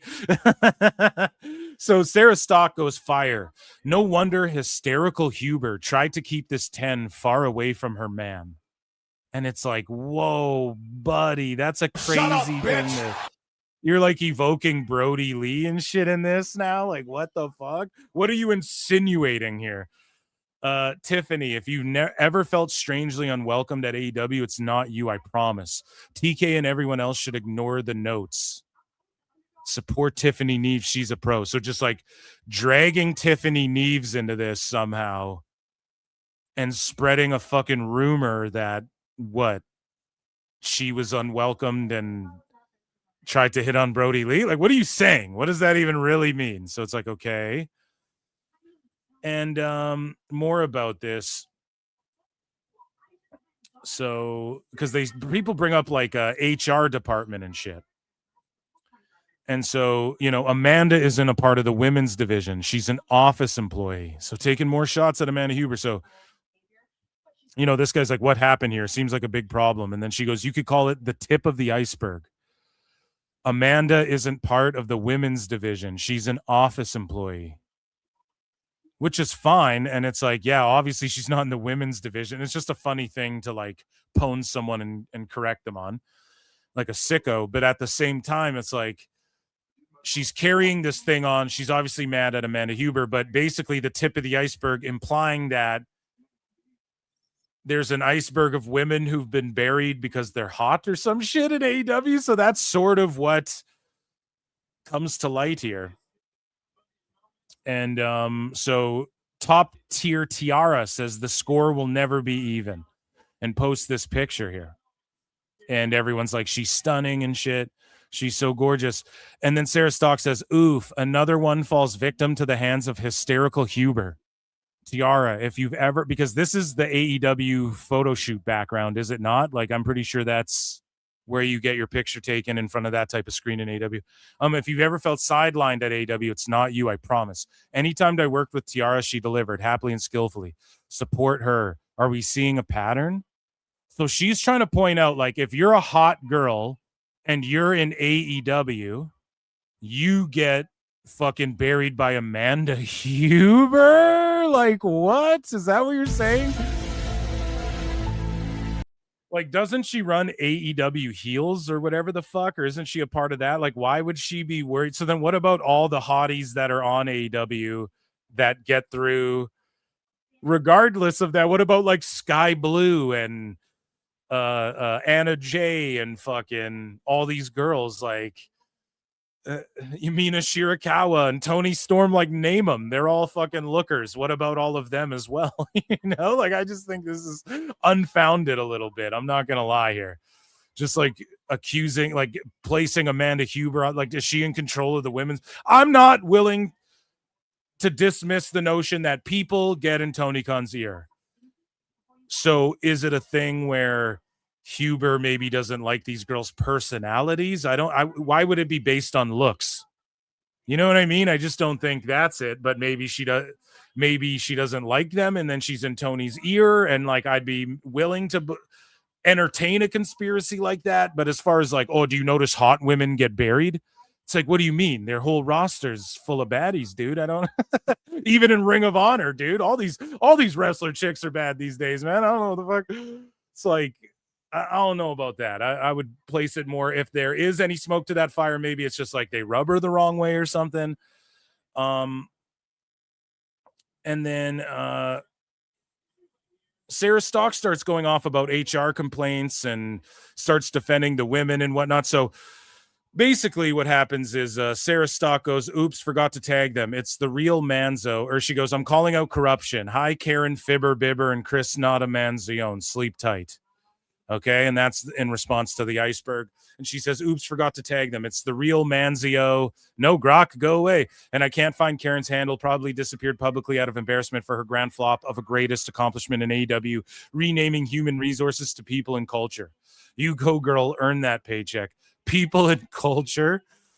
So no, AEW does not have an HR department. So just saying, like, yeah, that doesn't exist. They call it people and culture. That's funny. And then she quote tweets herself and goes, only a small specialized niche of professionals will understand how disastrous this is, but AEW doesn't have production meetings either. Poor Mansuri, pro of pros, trying to get a minimum of 2 live shows each week on the air with the next to zero information, and a whole roster and staff even more in the dark as 8 p.m. Wednesday hits. Yeah, I mean, that's well documented. They do not have fucking production meetings, okay? That's well documented. She says, if you're on the AEW staff or roster and consulting Manzione, I'd suggest stopping immediately. No way I should know who visits Not a Manzione. Not a Manzione. And I certainly shouldn't know more about your issues than you do. Issues is an interesting word. Per issue is a unique way to charge talent and define a whole person. How many mental health issues are the accepted number of issues for pro wrestlers again? What? What are you talking about? What are you talking about? Guys, 230 watching. There's 100 watching on X, the rest on youtube.com/@ProWrestleClips. Run the likes up to 100. Don't be stingy. We've been cooking on tonight's show. So this guy says, does the HR department also set up the ring and catering? Sarah Stock goes, there's no HR department at AEW. There's a clueless puppet named Karen from Not HR. Karen. Oh shit, she's a Karen who refuses to put anything in writing and spits out PC corporate lines like a bot. Now, this is the other thing. Everybody shits on WWE. It's just corporate jargon. Bro, that's everywhere in every business. In AEW, the wrestlers know this. They get corporate jargon run around, last minute texts, no communication. Like, trust me, man, this has been well documented by so many people. Okay. So I believe this part. Only Manzione has a use for her. He uses her as a shield to hide, just like Not Man would. In fact, I'm still waiting for my notice, Karen. As far as I know, I'm still employed. Paychecks have been late. When do benefits end? So there she's just taking a shot at the dirt sheets, saying, like, you know, the rumors are whatever the fuck. You know, we went over all that. The rumors are like she was released, and she's like, I was never released, or whatever. So again, Sarah Stock goes, she doesn't need to say a word, and she can't right now. Regardless, no te preocupes, Steph. Yo vi todo. I'm going to butcher this one. Hiciste lo correcto. Yesist no correcto. Sorry, I'm butchering that fucking word for sure. But basically, that's in response to herself again, because she brought up how Stephanie Vaquer was like left at a fucking airport and all this shit. So here's the tweet. She tweeted this out. Edge gets picked up from the airport every time. And this is the same thing with the CM Punk thing, where people are like, oh, he cries because baby didn't get picked up from the airport in London, didn't get people to pick him up. Grown man can't find his way to a building. It's like, no, dumb fuck redax. They left him at the airport. He's a fucking famous guy. Like, he's the guy drawing their house. He's their fucking biggest draw in their whole show. He had the best match of their whole show. Can't leave him at the airport. The Bucks wouldn't get left at the airport by their fucking friend and shit. So Edge gets picked up from the airport every time. Orange Cassidy gets picked up from the airport every time. What is Orange Cassidy drawn? He's not a draw. That's what I mean. As do innumerable other talent, able-bodied males, all of them who can't fucking draw either, who don't draw. So I'm with Sarah Stock on this part, okay? Overall, she's having a crazy-ass Melty online. I'm right there with everybody in line with that. But as far as this is so true. The guy who literally takes pictures of himself picking up the talent from airports and shit is a Young Buck stand. He's one of their best friends. And his Twitter account, which disappeared, I'm pretty sure, he tweets out like Young Buck, stand in Young Buck, #1 like it's crazy, okay? As crazy as Tatum Paxley. So not Vaquer, though, not Zeusys, not Catalina, not any of the other foreign females coming to AEW for the first time. So she's claiming that whenever they brought these luchadoras in to come make Mercedes Moné look like $100 million bucks, to make Moné look like money, they all get left at airports too. Now, the communication around travel has been a fucking documented talking point as well among wrestlers who used to work there, all this shit. So it's not a coincidence. This keeps coming up time and time again, chat. Okay. And I don't know if all these people were left there. I'm not saying it's 100% true, but if that is true, Tony, what the fuck do you have against luchadors? Why do you book them like shit? And why the fuck don't you care about them getting picked up at airports? And why can't like CM Punk get picked up at the airport and shit? It's crazy, bro. When does Tony Khan go, dude, I'm fucking up. Hey, Travel, can we get on point? So imagine this. You're a young female wrestler arriving at an enormous airport in a foreign country. You reach out for direction. You're told you don't get any. There's nobody coming to pick you up. Figure it out. Navigate the foreign country, language, transportation, and find your way into the backstage area of a major event. Wonder if AEW women are told to figure it out when they land in Mexico. And that's just it. Do you think the AEW women who go to Mexico, do you think they're just told to figure it out? So how did she find her way backstage? Were they anticipating her? No one's answering her. All I'm assuming is Stephanie Vaquer gets left at an airport and no one's answering her. And look, Stephanie Vaquer fucking liked the tweet. She liked the fucking... guys, Tony Khan! And then some people are accusing Sarah Stock. They're like, oh, so she liked one of your old tweets and you screen grabbed it and then you fucking are pretending it's this tweet. Now that's that's too much.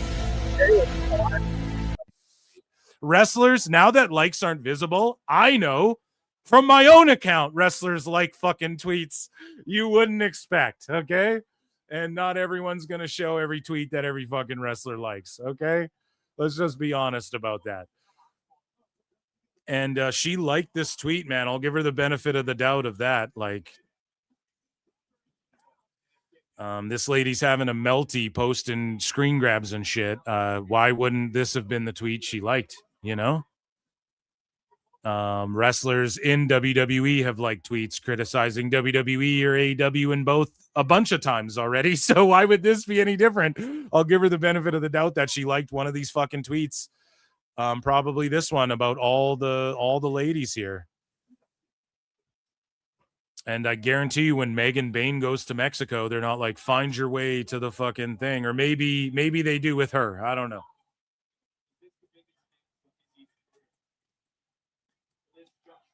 But this is obviously an issue if it's been brought up by people who work there.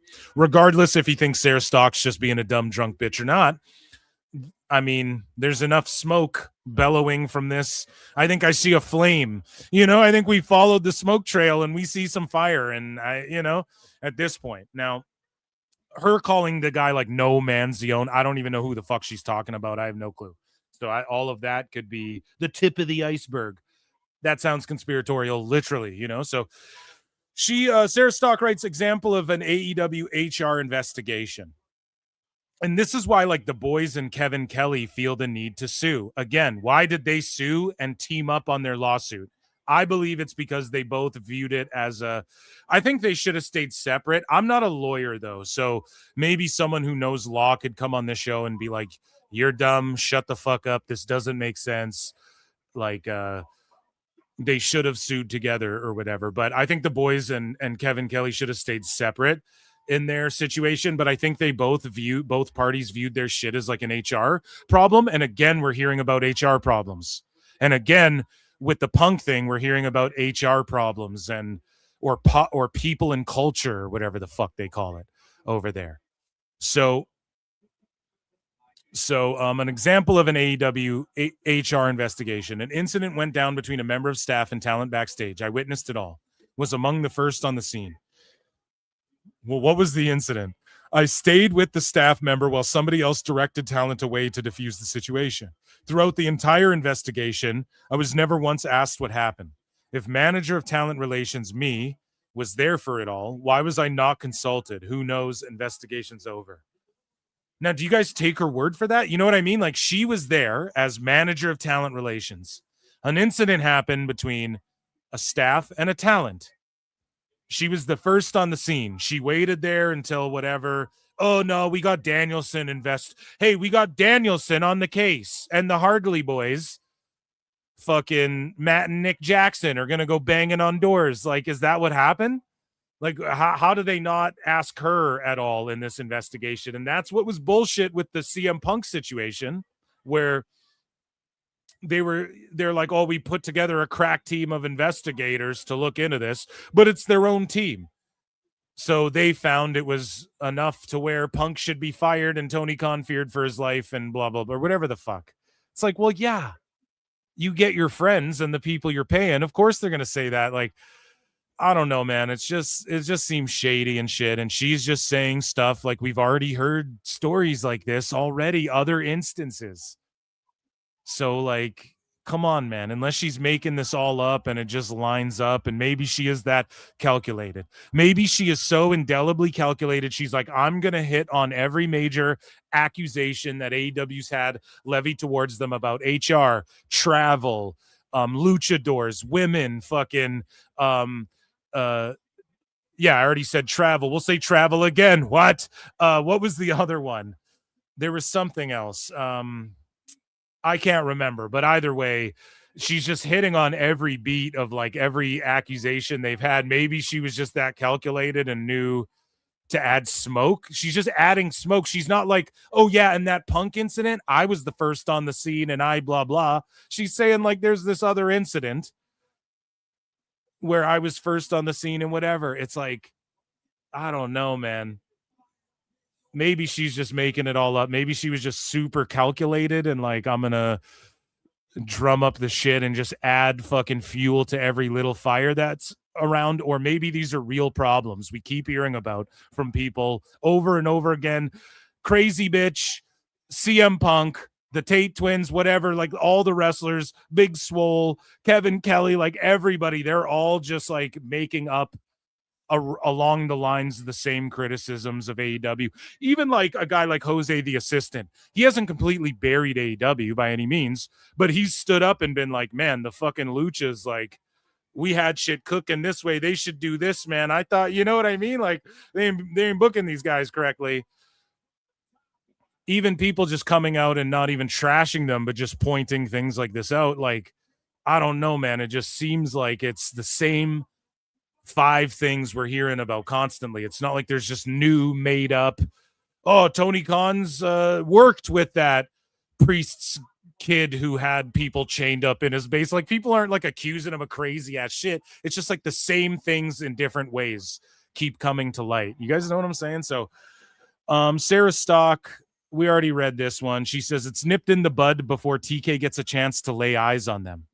So she's claiming like whenever there's a problem that goes to HR, gets investigated, people and culture, it gets nipped before Tony Khan even has a chance to even really talk about it. Like people are just shielding him, or he set it up like, I don't want to hear about the problems. Everybody else deal with the problems. I'm going to just book the show and be creative and take responsibility for all of the fun shit, but all like the ratings going down, wrestlers being disgruntled, paying people too much, all the business shit. I'm just going to skirt accountability. And so Sarah Stock says, here's how Kosherby and AEW took care of Mexican talent to save money on the flight home between Dynamite and Collision. They'd fly in Mexican talent on Tuesday and keep them in the country until Sunday. No per diem, no food allowance. And only 1 day a week at home with their family. I was furious when I found out. I addressed the insanity and immorality of that with Kosha, but then I'd have to do it for everyone. And a lot of people don't realize, like in AEW, when you're on salary, you're making six figures or more. That means you're getting at least 100,000 or more. So everyone there's just trying to get on salary. And when you get that graphic, an official graphic is to me, that's indicated in the past. That's when you're on salary. I don't know. Maybe some people, but like the grizzled young vets, they got a graphic and shit. So maybe they are. I don't know. All I'm saying is this. All the other people, this is why you hear stories about like that Slim J guy. He's like, dude, I'm broke and I can't afford shit. Because you sign with Tony Khan where it's like exclusive, and he does give you a decent chunk of change, but then he can dictate where you work, and it's only if he books you. So he's got that Slim J guy, for instance, signed to like an exclusive with him where he shows up to work and he gets paid a certain amount, but Tony like used him for a little bit, then that team just like disappeared or whatever. So he's not getting booked in Ring of Honor or Collision or whatever the fuck. So he's not getting paid at all. And meanwhile, he can't go explore this option or that option. It's very Tony McConish, and this is the cutting of corners. Oh, this is the cutting corners. You know, this is the like hiring high school workers instead of just like having a production team who carry your cameras, having a stew, like someone who's worked there since day one, knows exactly what we need from the product. Or maybe you bring new people in who knows exactly what you need with the product. He'll hire high school workers and he nickels and dimes talent. And this is true. And we've seen it with the production costs. We're making $500 million. Well, your stage setups and shit don't look like it. Where's all that fucking money gone into? Just people's fucking salaries and shit. Bunch of people fucking around, not making people money, bragging online. Oh, they're just jealous that we get paid more than ever and we fucking work less. Well, you guys aren't drawing. No one's making money. Like you guys are making money, but how much money's Tony made? Well, he doesn't care about money. He's a billionaire. Well, that's fucked up and lame. That's lame as shit. You know what I mean? So it's a billionaire's vanity project. Okay. So then why are you mad? You know, like, so we're right about all this shit, all these criticisms. Now, I don't know if that's how Kosha Araby. I'm not saying this is true either. I'm Phil Marks. This is South Park. Okay. This is South Marks. This isn't even fucking real. This is all a dream we're having, but I don't know. Like, I don't know if this is true, but she's saying it. Maybe she's just trying to get her blue check money in time for Christmas. I don't fucking know. But then she goes on to say, like, Doc Sampson is a good guy as head of team medical. He's responsible for the health of AEW talent, both physical and mental. Just jump on here, Doc Sampson, and clarify what this app is about. Damn. I follow Doc Sampson. In a crisis, talent give the same info to 3 different people, and they book you an appointment 3 months from now. Still trying to figure out how that's an improvement over a staff of highly qualified mental health professionals who are available 24/7. Almost seems like a cheaper way to do things. What do you guys do with the extra money? And I agree. So they're saying like one of these wrestlers got hurt on one of these shows, one of these AEW wrestlers, and they're saying like he has an appointment 3 months out. And it's like, bro, 3 months out in WWE, the medical's right fucking there on hand. I'm not saying they don't have medical personnel on hand at AEW shows, but when it's a serious, like a concussion, a leg's blown out or some shit, they don't have Seth waiting 3 months or whatever the fuck. And that news came out, or someone said it, like he'll get checked up in the next 3 months, or like whatever the fuck they said. And that was crazy. I think that's what Sarah Stock's talking about here as well. Like, that's nutty. 3 months, you got to wait. I don't know, man. So, Ricochet had this to say, like, this was posted by Wrestling Observer. Former AEW coach says corruption and negligence are running unchecked at company. And then Ricochet pipes in and goes, "No, we just didn't like you." And it's like, dude, were you even there? I don't even know if Ricochet was there. He's the biggest nutsucker, finger bumhole poker there is, dude. It just is what it is. And Sarah Stock goes, "We've gotten official word from AEW regarding inhumane treatment towards Mexicans and the firing of the entire mental health department.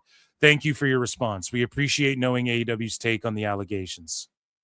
And if they did fire all of the mental health people on staff, which, like, how many of those do you need? But if they did fire them all and then they do this, like, to downsize, this all just looks like AEW's downsizing and shit, if that's true. You know what I mean? Everything they're doing seems like downsizing. I don't know. Just like fucking The Observer, dude. Fire sales, 50% off sales every month all year. Like, it just seems like downsizing to me. And I quote tweeted Ricochet's thing, "No, we just don't like you." I quote tweeted it. I was like, "Wrestling fans to AEW." Because it's all the cope in the world. It's better. It's fucking, the Fed bet, all this shit. And it's like, nah, people just don't like AEW anymore. Just accept that part, you know? So Sarah Stock, though, is like, "We've got an official word from AEW regarding inhumane treatment," just kind of making a joke. But people were like, "You're saying the same thing. You're just repeating what Ray Phoenix said." And then she claimed, she's like, "I didn't fucking know that Phoenix said that, but there you go. Interesting. He chose the same words." Either she's way too calculated and she knew to hit on every single beat that people have been talking about over the last, like, 3 years of AEW. Like, the only thing she hasn't brought up was NDAs and Kylie Ray, for fuck's sakes. You know what I'm saying? Like, that's the only thing she hasn't brought up. And otherwise, she's hit every single beat. Is it a coincidence, or was she just, like, super calculated in how she was gonna, on each topic she was gonna melt down on? I don't know. I leave that up to y'all's interpretation. Chat, you tell me. Commenters below, tell me. You're smarter than I am. But Kip Sabian responded to this and just said, "Balls to it. Feel free to melt down online, as it's the only place people seem to do it."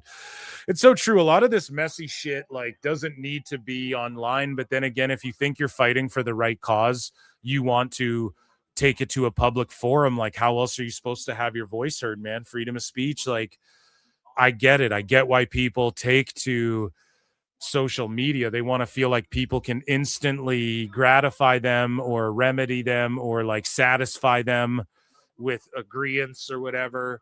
Agreeance. Is that a word? Agreeance? I don't know. I might have just made that up. But either way, Kip Sabian's like, don't act like you're speaking for the roster. And that's the one thing I agree with Sabian with Kip on, for sure. Like, she just drug a bunch of random women into this. Tiffany Neves. The fuck is she even in AEW? You know, like, I thought she was in NWA or some shit. Or is she in TNA? I fucking forget right now.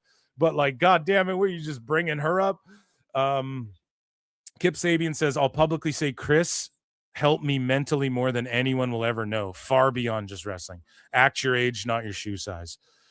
So a perfectly respectable sticking up for someone who helped him, this Chris Manzione or whatever. And again, I don't even know who the fuck that is, so I'm not agreeing.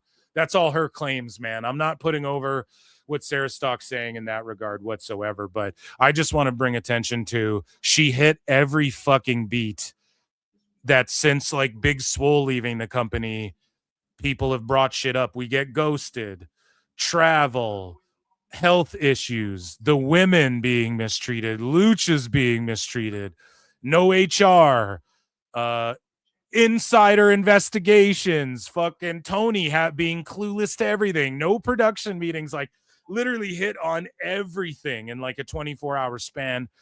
So is this her just venting it all, just dumping it all out there? Is she just grifting for money now? And it's like the David Otunga saying he's going to knock John Cena out thing. Should AEW respond to it? You guys let me know. And they pose the same question. Ringside News does.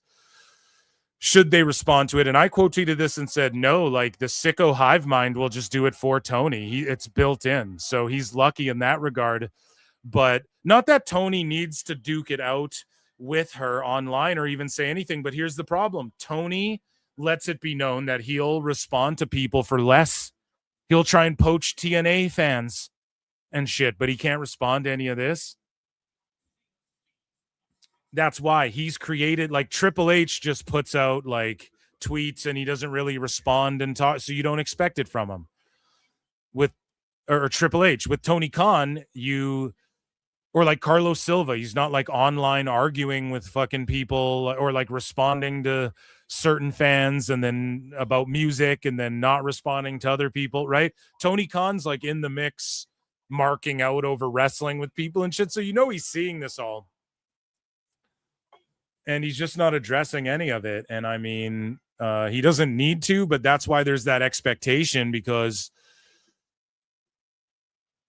we see him online and shit. That's all it is, right? And so that, ladies and gentlemen, was I guess sicko segment / as Tony Khan. The best guys, Tony Khan.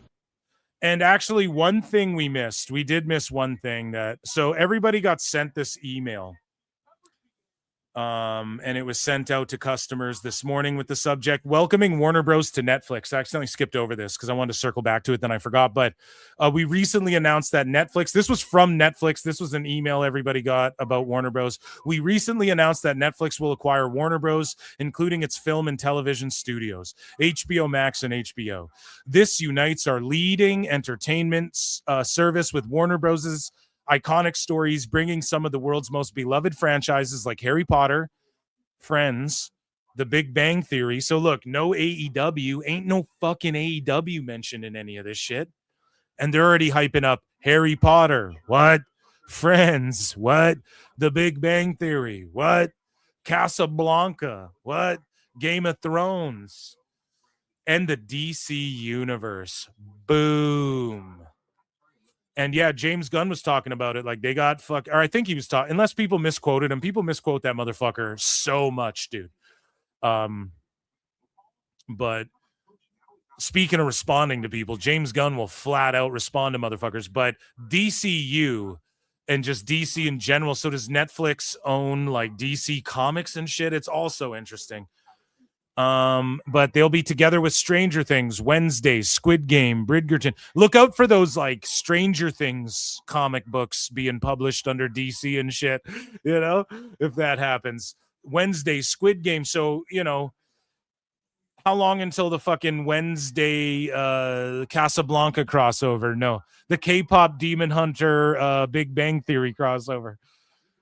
No, but they're not talking about AEW. And if AEW was doing numbers like 500,000, they'd be in the top 10 of like it, or they'd at least like touch 10. They'd at least be like number 10 on Max here and there. Like it would have happened once by now. And the Netflix would be like, yo, 500,000 watch live on Max of this show. Like that'd be gangbusters for them for a live thing. They'd be hyped on AEW. They're not hyped on it, bro. They didn't bring it up in this thing. So what's changing? Nothing is changing today. Both streaming services will continue to operate separately. We have more steps to complete before the deal is closed, including regulatory and shareholder approvals. You'll hear from us when we have more to share. In the meantime, we hope you'll continue to enjoy watching as much as you want, whenever you want, all on your current membership plan. We know you might have questions. Check out the Help Center for more. Thank you for choosing Netflix. We're committed to bringing you more great TV shows, movies, games, and live programming. And so my wife dummied me up too. she explained to me, because I'm always on the show, I'm like, I don't know like what we pay for, right? Like I just fucking, here's the card, take care of this, hon, you know? So it's like Netflix, it just comes out monthly, whatever. So she told me, like, we pay for the top shit so we don't get ads. So when WWE feeds us ads, it's kind of like, oh, now I'm a little more like, what the fuck?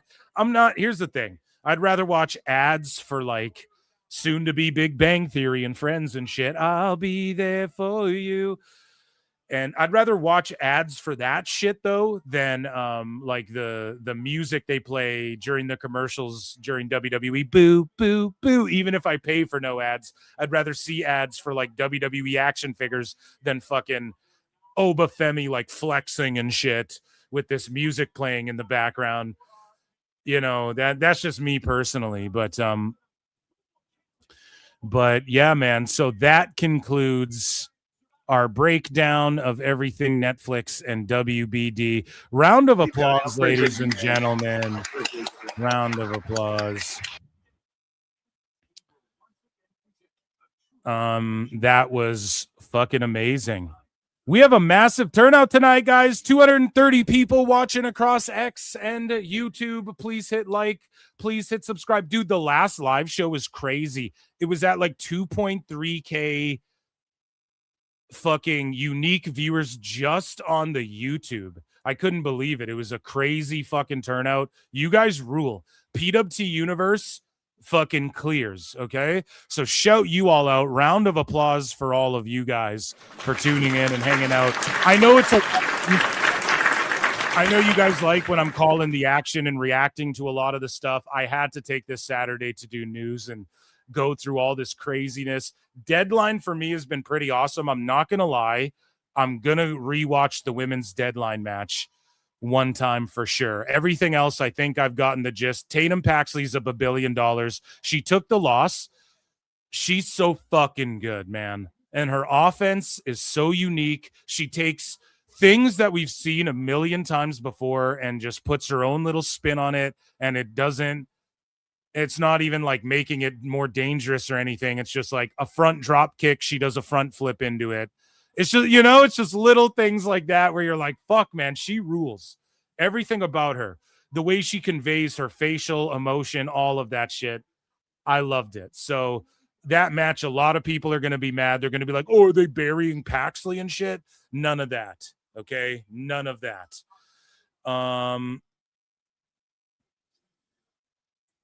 So let me see here.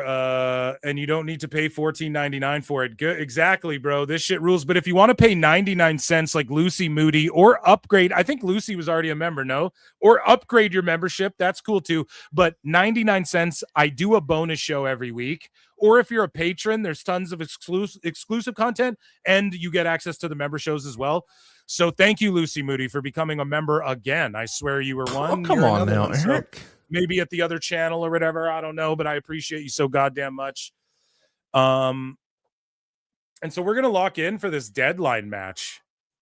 And I thought this has been a brilliant show. I feel like I was cooking. All of those segments were cooking tonight. And I think chat's cooking. I love you all. Appreciate you all. Sarah Stock, by the way, wasn't lying if Tony Khan didn't respond because she told the truth.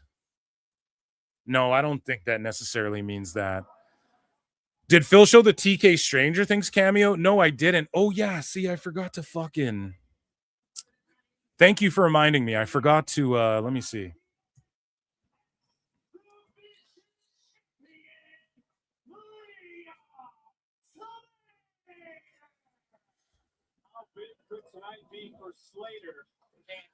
Let me see here. Neo Zerg became a new member right there. Holy shit. Thank you. We acknowledge you. Yeah, I got a funny clip here. God damn, I should thank you so much for your membership, dude. That means so much. And yeah, every Monday, enjoy your access. I do Member Monday. Those are fucking amazing shows.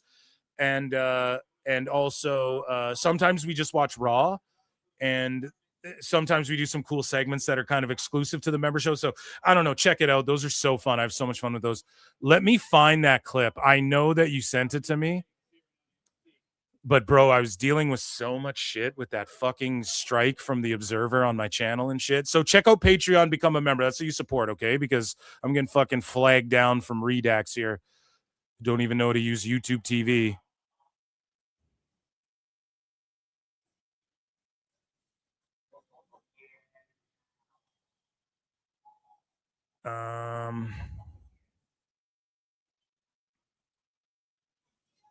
So, okay, I might have to play it on the next goddamn show. If I can't get this.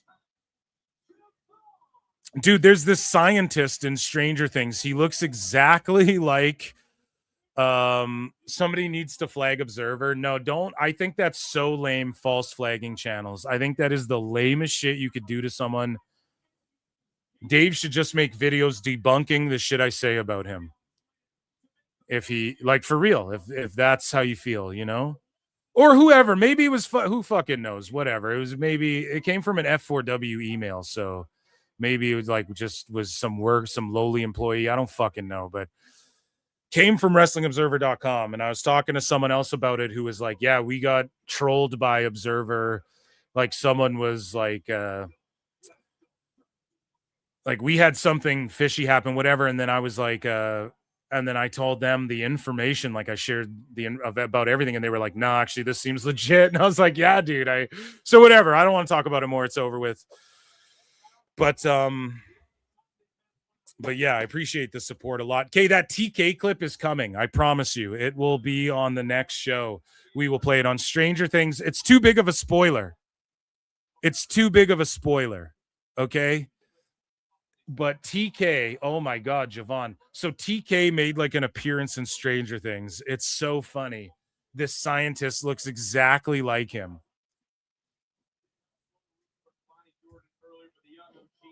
Or could I get this right now? Let me just see.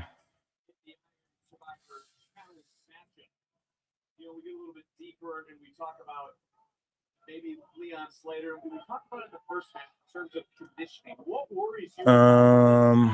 These two men have that's going to allow them to hold up for 25 minutes under these conditions. These guys will fall for all caution to the wind, so that means. Let's see. I want to wouldn't the email, not the flag. No, I know, Mike Sus. I have your email, dude. I got it with the clip. Did he say watch Collision on HBO Max during his cameo? Wouldn't hold Dave Meltzer did this or Brian? Yeah, I mean, whatever. We're over.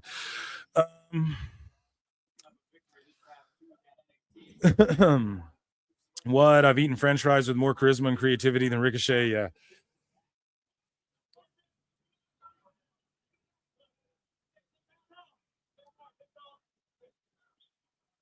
The upside down is great.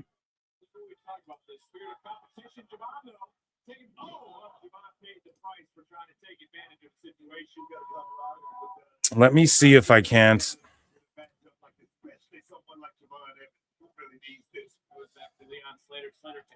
Yeah, it just, the problem is when I try to play it out of my email, it's like there's a problem playing the clip or whatever, Mike Sauce. Just let me figure this out when I'm not when we're not watching this. I will get it. Thank you for reminding me. But yeah, no, I just completely forgot. And thanks, people. Like, people have sent me a bunch of shit too, like font, like custom fonts and shit. I appreciate all that, man. Everyone who emails me stuff as well. I just I was going back and forth with YouTube a lot, like the last, honestly, a week, like weeks since that fucking happened.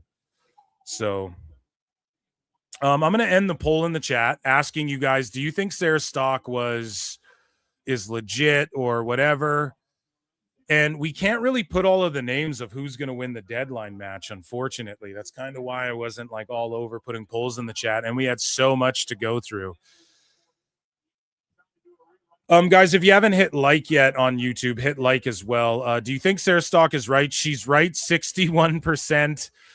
35% say the best guy's Tony Khan, and then only 4% say she's crazy. Damn. So we will see.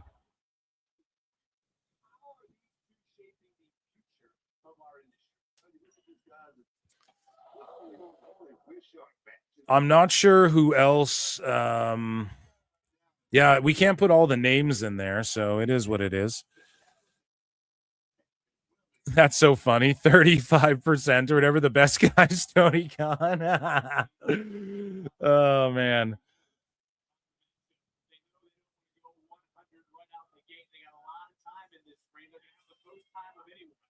To try to earn some decisions. They also have the most time to do damage to themselves, as we're just over 60 seconds away from Miles Bourne entering this matchup at number 3. Oh, my. Damn, big chops here. Okay, what am I looking at here? I was looking for something. Yeah, so we'll play that clip on the next show for sure. I just got to figure it just won't fucking play through my thing. I just got to download and shit. I don't want to do it while StreamYard already glitches out hard enough. I don't want to be downloading shit while I'm fucking So anyways, appreciate you guys. Keep sending me shit. Appreciate you, Mike Sauce. You're the fucking man. Leon Slater and Javon are just snapping before anybody else comes out here. And yeah, I'm going to do a run-in this week, maybe on Tuesday, just one of the off days I don't stream, so keep a lookout for that. And I am going to, on Sunday, maybe tomorrow I'll pop on, maybe not tomorrow, actually. No, I'm going to chill out tomorrow. I got a lot of editing to do, so I'm going to do that tomorrow. But maybe Tuesday or something, or maybe the member show. Should that be Member Monday? Members in chat right now, should that be Member Monday? Just like an uber sicko segment, and watch Raw, or just one or the other. Let me know if you guys want that, or we can do members and shit. Just Member Monday.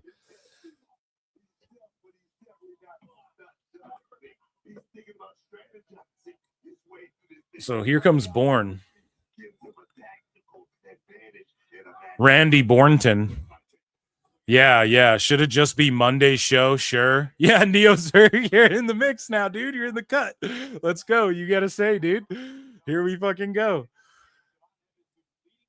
So yeah, Monday then we'll do become a member. We're doing an uber sicko segment the last 3 weeks of sicko galore, okay? I think that's what we'll do. Hell yeah. It sounds great.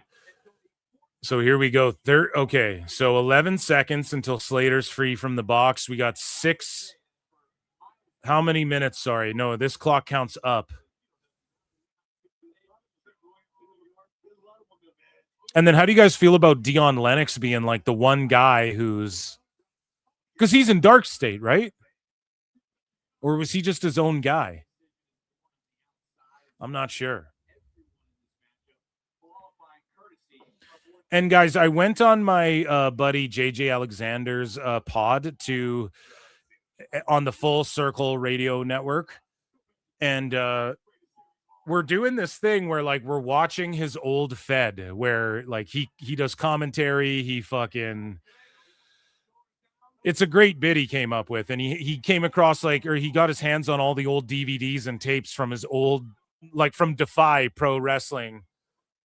Oh my God, Bourne's crazy. Speaking about Defiant, man, and defying. So DPW, man.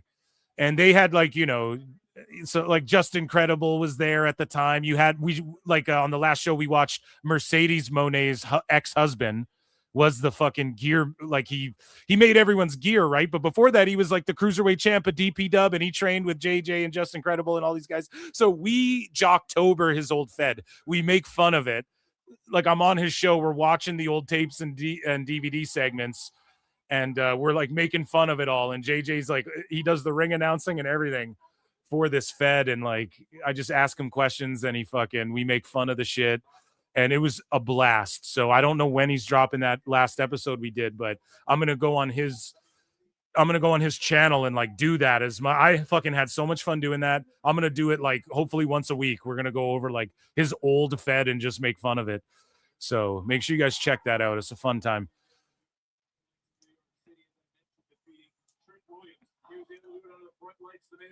Big chops. Everyone's just throwing chops here. Oh, a big right hand. Bourne throws that fucking clean right hand.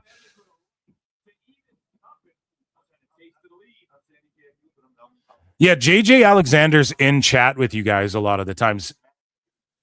You know what I mean? Like he comes and says what's up every now and again and just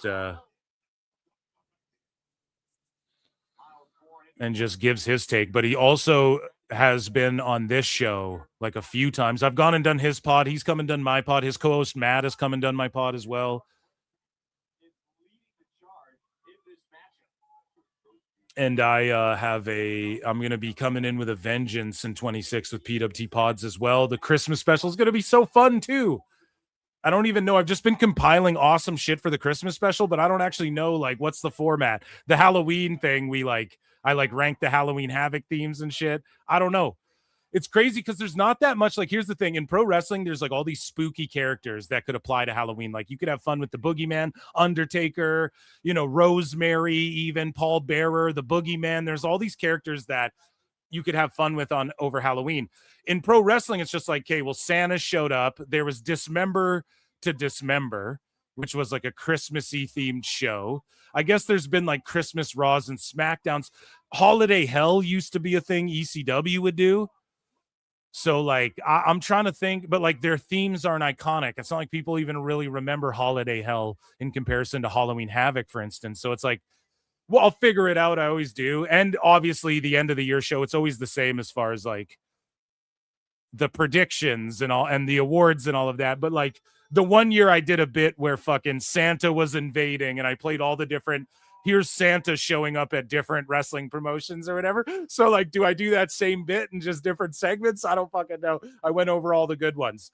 So, yeah, I know. I'll think of something, but yeah, it'll be such a blast. And then we'll give the end of the year awards and the predictions.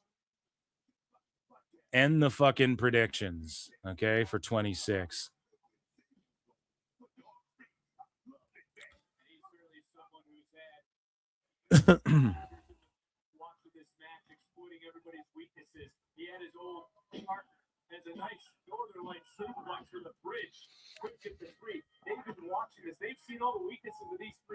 December to Dismember was fun. Yeah, dude, it was.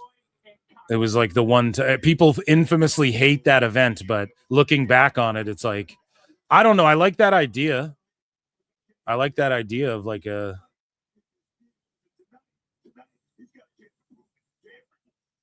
pay-per-view, but yeah, just ECW ain't around, man. Damn, Slater's so smooth with it, man.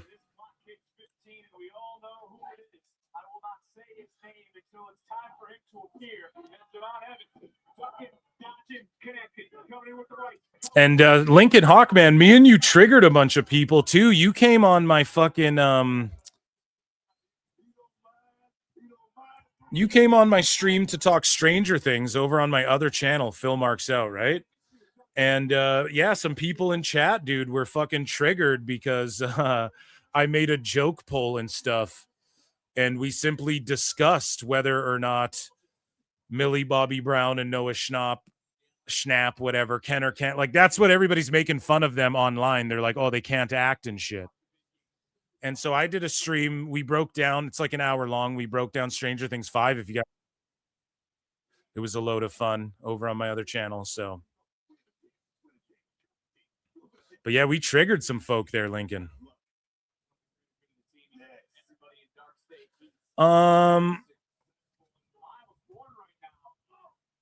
It's right here. Here, I'll get you it.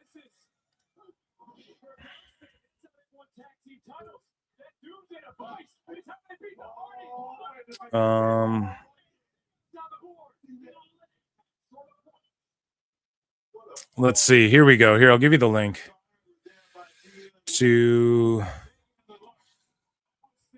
That's his channel right there.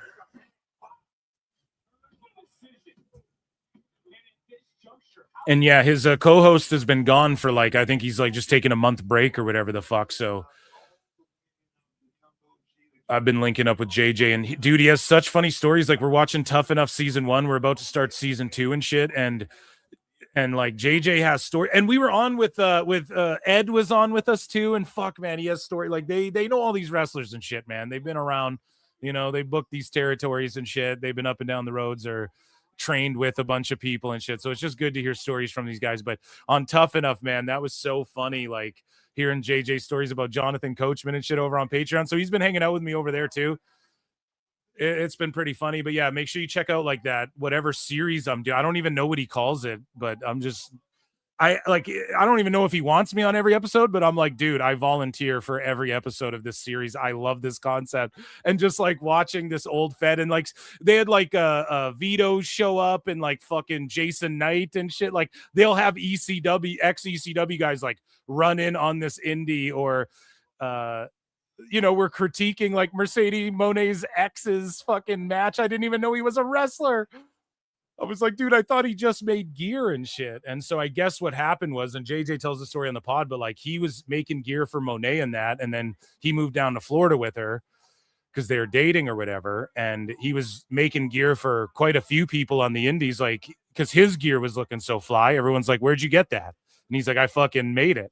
And then I guess he just started making gear for like everyone, like Bailey, everyone. Then he's like, well, fuck this. I'm retiring from wrestling. He was like a really good wrestler at one point, dude. I did not know that at all, man. And again, we saw this earlier. Those that go into the penalty box and being able to come out. I mean, how would you reset into the penalty box? Would it not refocus you? Probably if it's at all. Top side. With an advantage for it. Here we go. Ticker went down. Evans is up 1. Lennox is up 1 already. I believe in Joe Hendry. It's Joe Hendry time, bitch. In Paris, Tokyo, Mexico. I believe in Joe Hendry. Listen to the crowd singing, man, singing his music. We believe, we believe, we believe, we believe.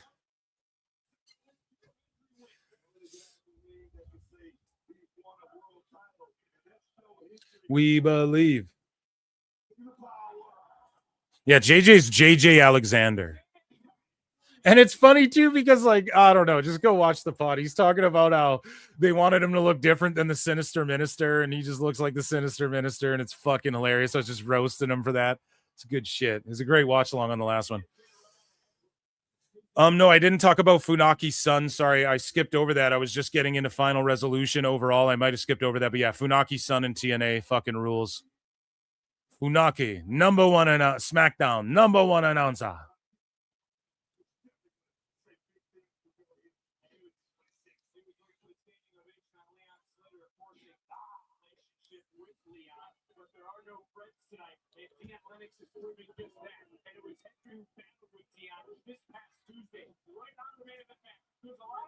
Yeah, I got to watch UFC after this as well. I'm just going to start it late. The last pay-per-view of ever, I guess, or at least the next 7 years or whatever for UFC, if you guys are MMA fans.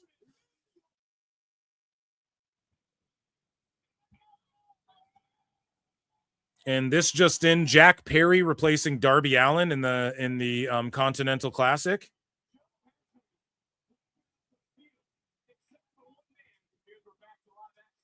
And Sarah Stock having more meltdowns. She's like, imagine taking the opinion of QT Marshall over that of Jerry Lynn's. Dragging Jerry Lynn into shit daddy. So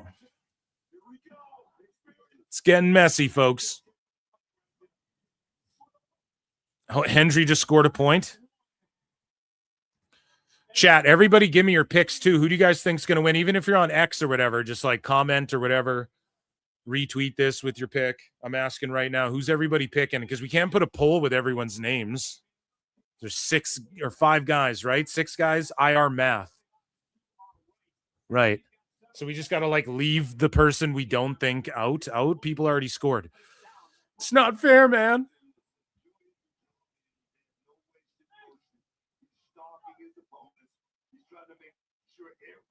Oh, yeah, the streamer awards are on as well. What a packed Saturday, dude. Everything but AEW. No, I'm sure Collision's on. Whoever's watching that, Lord help you. I don't want to hear any fucking sicko shit. Like, this Deadline show has been really good. Or any wackos, I guess.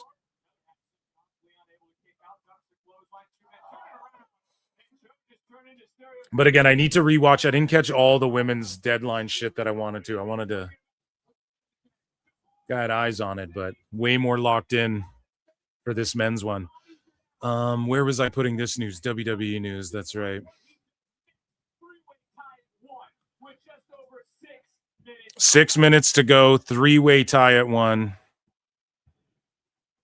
Sports-based. Hashtag sports-based wrestling. Javon, Joe, Hendry, Slater.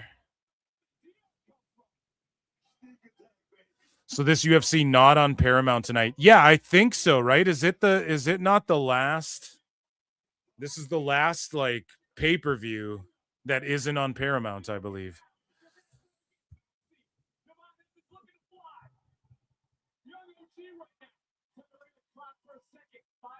If I'm not mistaken, last UFC on pay-per-view. Yeah, because people are joking. Yeah, end of an era tonight. Final UFC on ESPN pay-per-view.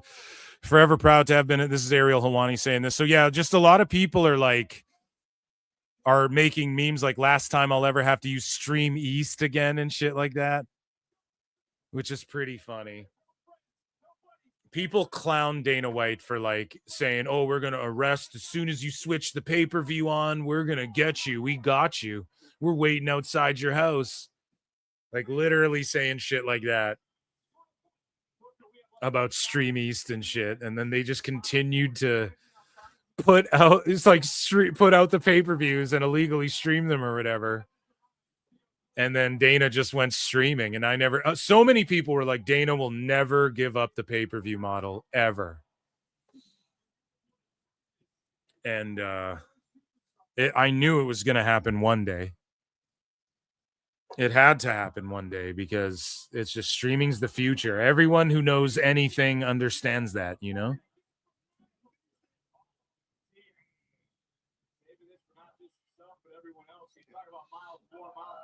So yeah, after it's just on Paramount. So I mean, do you guys have Paramount out there? What's going on? Paramount Plus?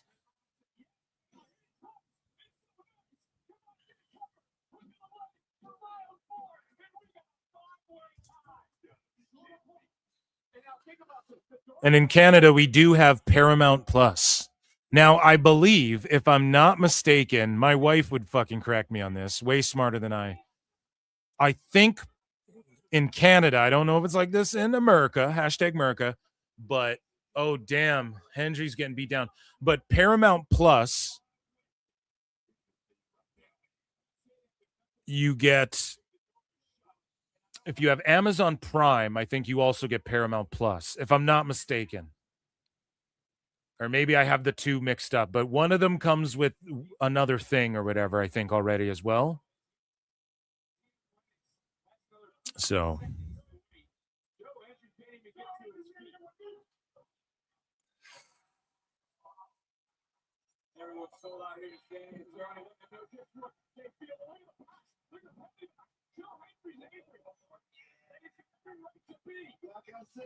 Super kick.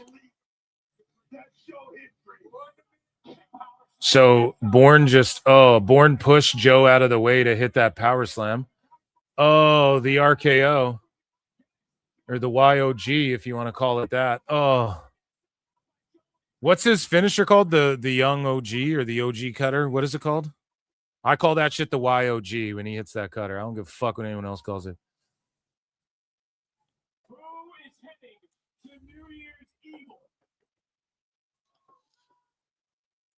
And so winner gets the shot at New Year's Evil. Here comes the fifth man. Dion Lennox. Oh, and he just threw him in the penalty box with the ref who can unlock it. So now no one can even unlock the box unless they just send another official out there.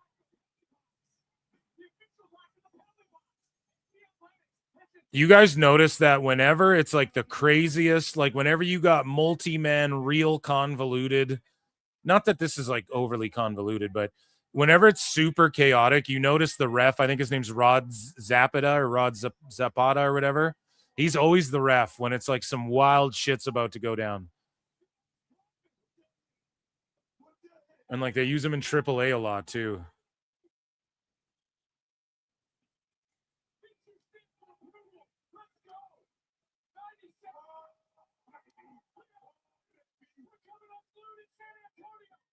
It doesn't come with Amazon Plus, but it's only $2.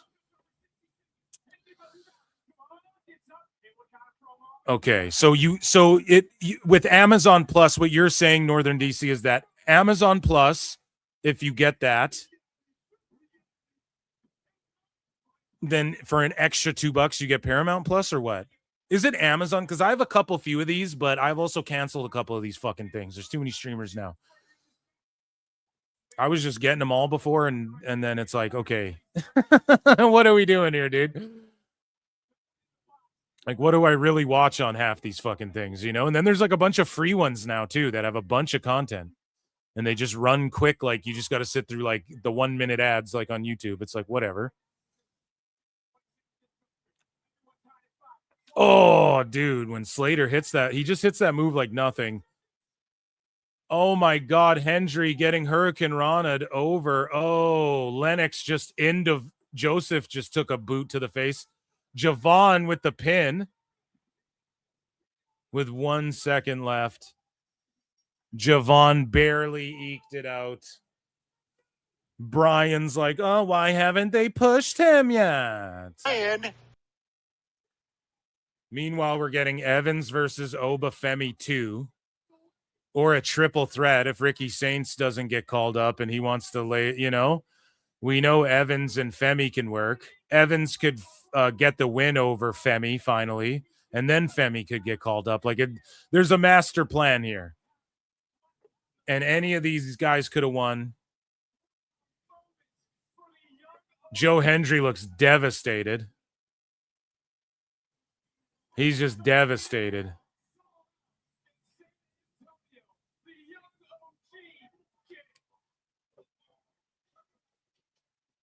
They all gave it their absolute all.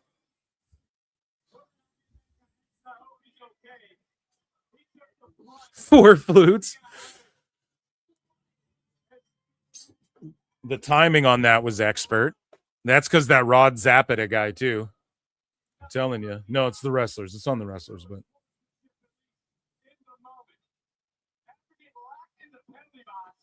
Look at that leap off the penalty box, dude. Craziness.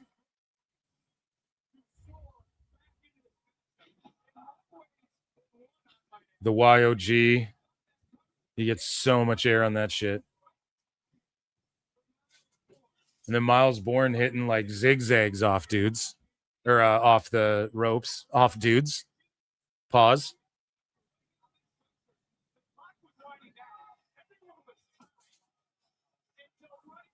And everyone showed urgency. Roll up from Javon. Javon getting the title shot against Obafemi at New Year's Evil. Yeah, just one-on-one.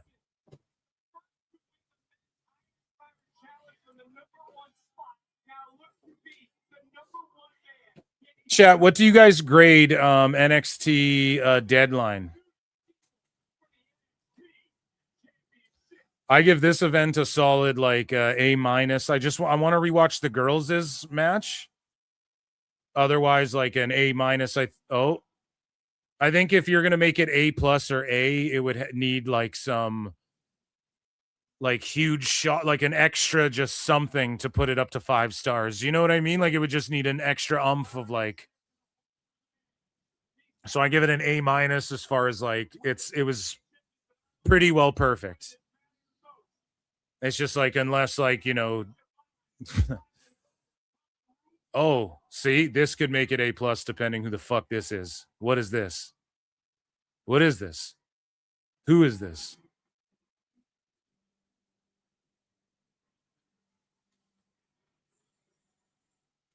Is it Tony D?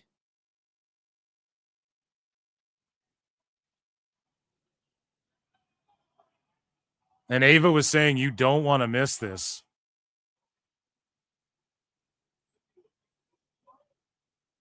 It's Tony D.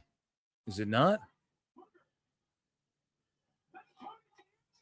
So he's just in NXT as well. This is what I mean, guys. I don't want to hear about call-ups and shit. This is just like in OVW, when the Bashams were in OVW and shit, no one was like, man, they need to get called up already.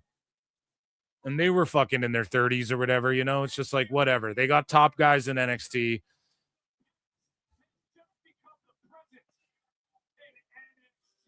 Yeah, I'm sticking at an A-. The crowd didn't really care about it being Tony D. People just we want to see some of these guys on Raw and SmackDown. There's too many top guys in Raw and SmackDown.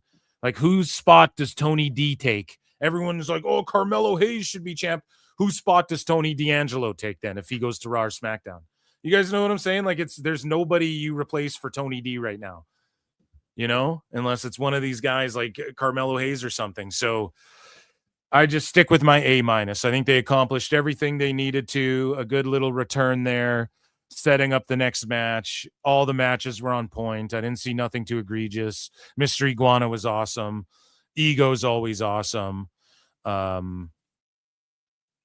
Yeah, and with the age going up in NXT, they're just still, and like with guys we care about, Javon, Obafemi, it's a legit third brand. This is a third brand like Raw or SmackDown.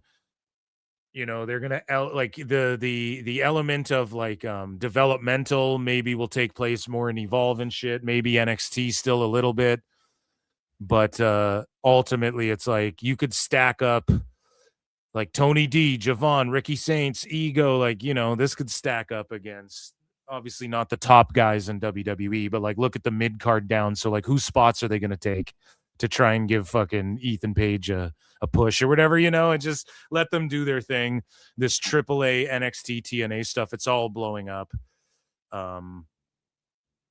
They're doing incredibly well. So Izzy Dame taking the loss, or Tatum Paxley rather taking the loss. I'm sure a bunch of people are going to get mad about that. I'm sure they're already mad about it online.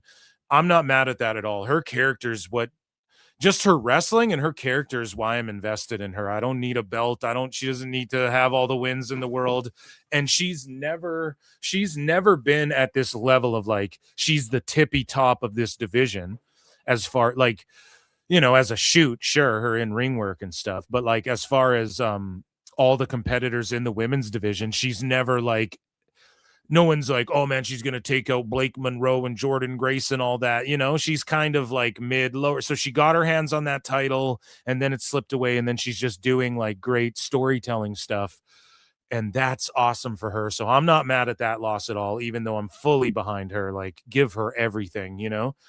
Obafemi, I'm not mad at him winning the title either. I'm actually relieved, man. Ricky Saints is like, you want to talk about who should get called up in a push on the main roster and who might translate better with, I think Ricky Saints more so. Like, he fits in. He's more believable as a challenger to Rhodes. Like, the problem with Obafemi, you call him up and then what? He's got to fight. He's going to destroy everyone when you have Breaker, Braun, Brock, and fucking, you already have a bunch of guys doing that.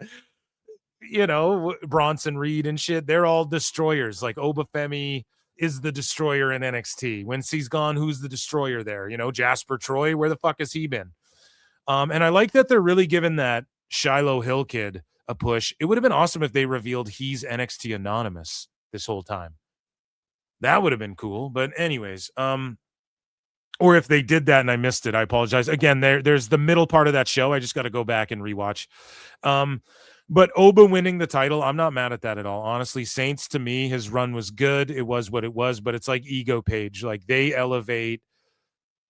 They don't need to have the title to be important in NXT. And again, like, Saints, you know that Rhodes is high on that dude.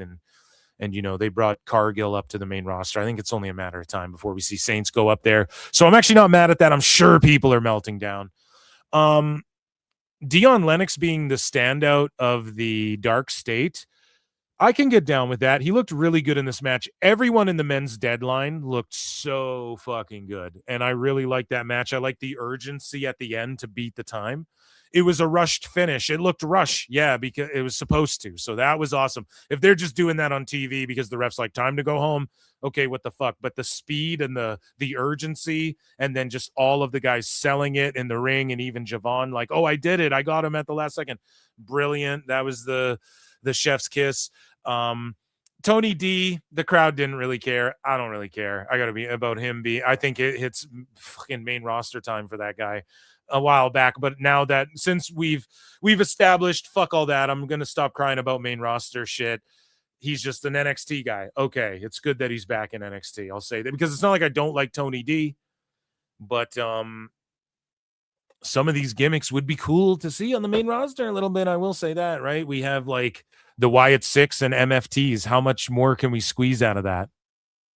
Right? It would be cool if like Tony D put together a new family on the main roster. Capiche? With like maybe Stacks and some other characters. You know what I mean? Is there any other Italians there on the main roster? I'm not sure, but it would be cool if like we had a couple more factions that could get in the mix, because you see the MFTs on SmackDown, they're getting ran off by the Wyatt Six, and it's like, well, one of the Wyatt Six is a chick and you guys outnumber them. Like, you know, fucking realistically, you do have the numbers game. I know that one's a girl, but like Tala Tonga could just choke slam her to the core of the earth. I don't know. Wyatt Six need to add a member or something to even that shit out a little bit. I don't know.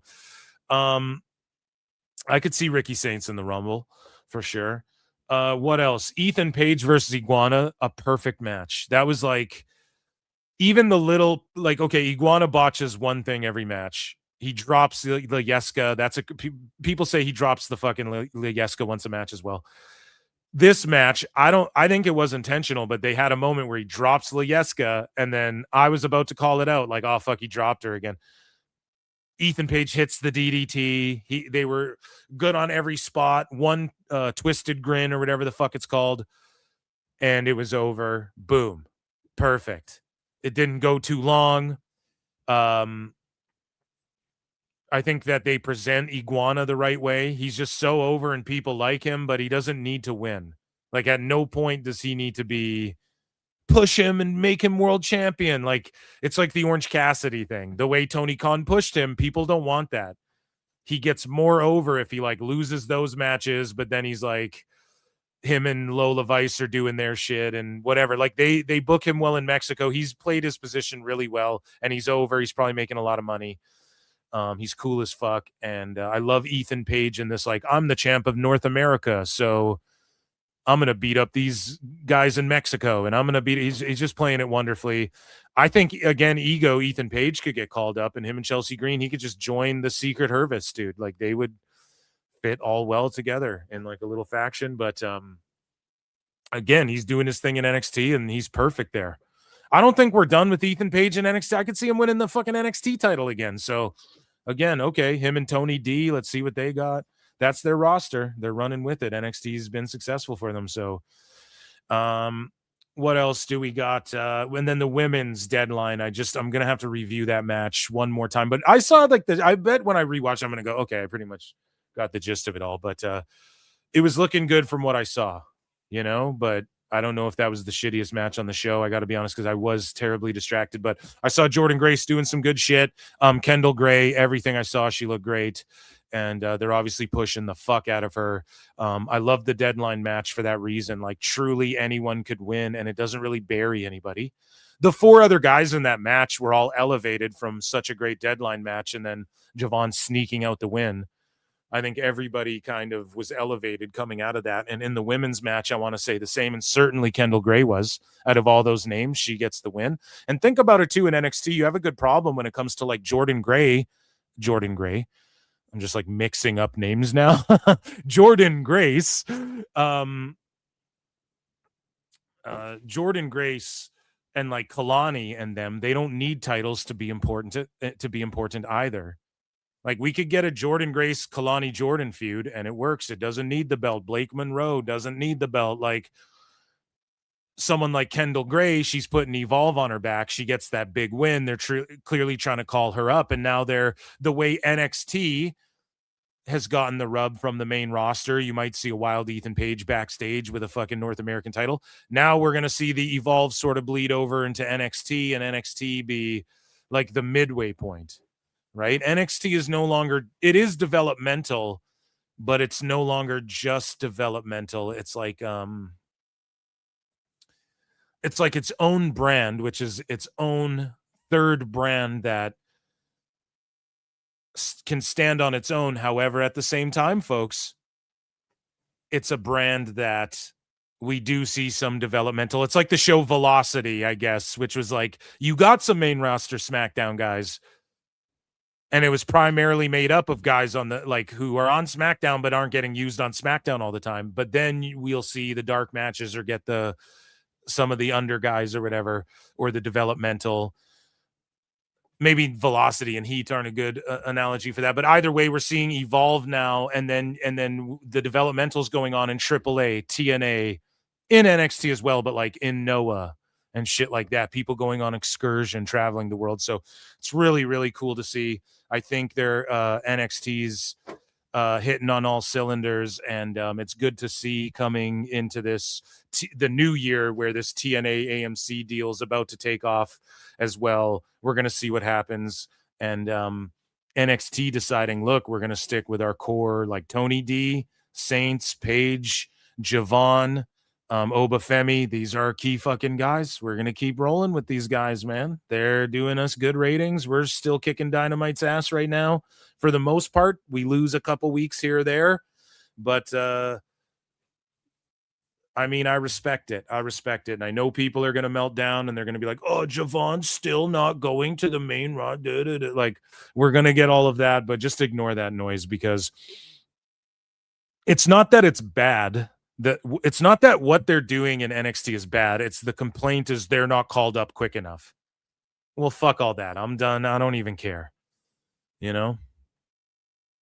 I don't even care about that anymore, honestly. So, yeah, round of applause. Thanks, guys, for being here tonight. We had about 250 watching at the peak between X and YouTube. I appreciate you all. YouTube.com/@ProWrestleClips, Patreon.com/ProWrestleTimes, guys, and support what I do. Patreon's a blast.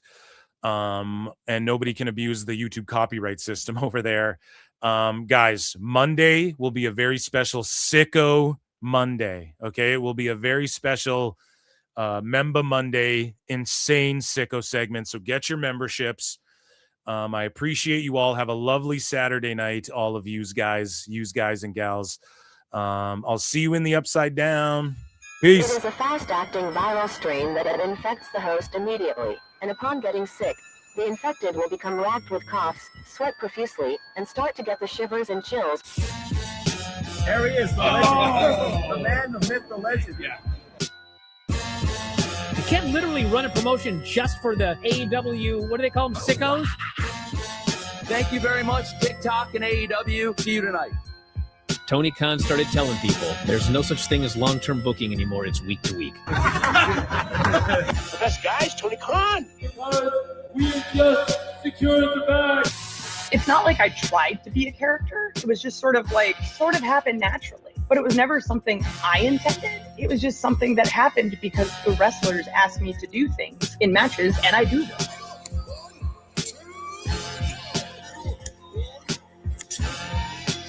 If you run a promotion just for the sickos, you're going to do 400,000 viewers eventually. Effing melts. You know that SmackDown actually went over and everything? Yeah. You know, What's the point? The point is SmackDown. What are you getting at here? That the DVRs didn't pick it up. Did they not pick it up? You know, mine didn't. Let's get into everybody's favorite moment, and it is called Dave Meltzer's Dumb Moment of the Week. What would you like to listen to in your ears? I'd like to hear the flute. Well, if you'd like to flaunt your flute, then we can find you a flautist. We have just secured the bag. It doesn't help me. Okay, so complain, but I will complain. Let me out of my misery. And when I heard that, I was like, what? Thank you, fuck you, bye. Boom.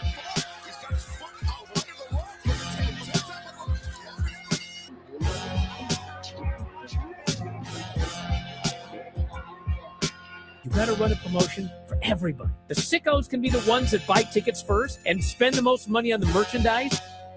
Because we are just securing the bag. But, like, you got to promote for everybody. Then you'll have a lot of viewers. I think we proved a lot of so-called experts. We made them look like idiots. We're not going anywhere. Tony Khan's not going anywhere. You'll also be there on TNT. You'll be in 2 places at once. You'll be like my favorite movie. Time Gone. It's so great, Pittsburgh. It's not like I tried to be a character. Sort of happened naturally. The best guy is Tony Khan. Keep themselves safe.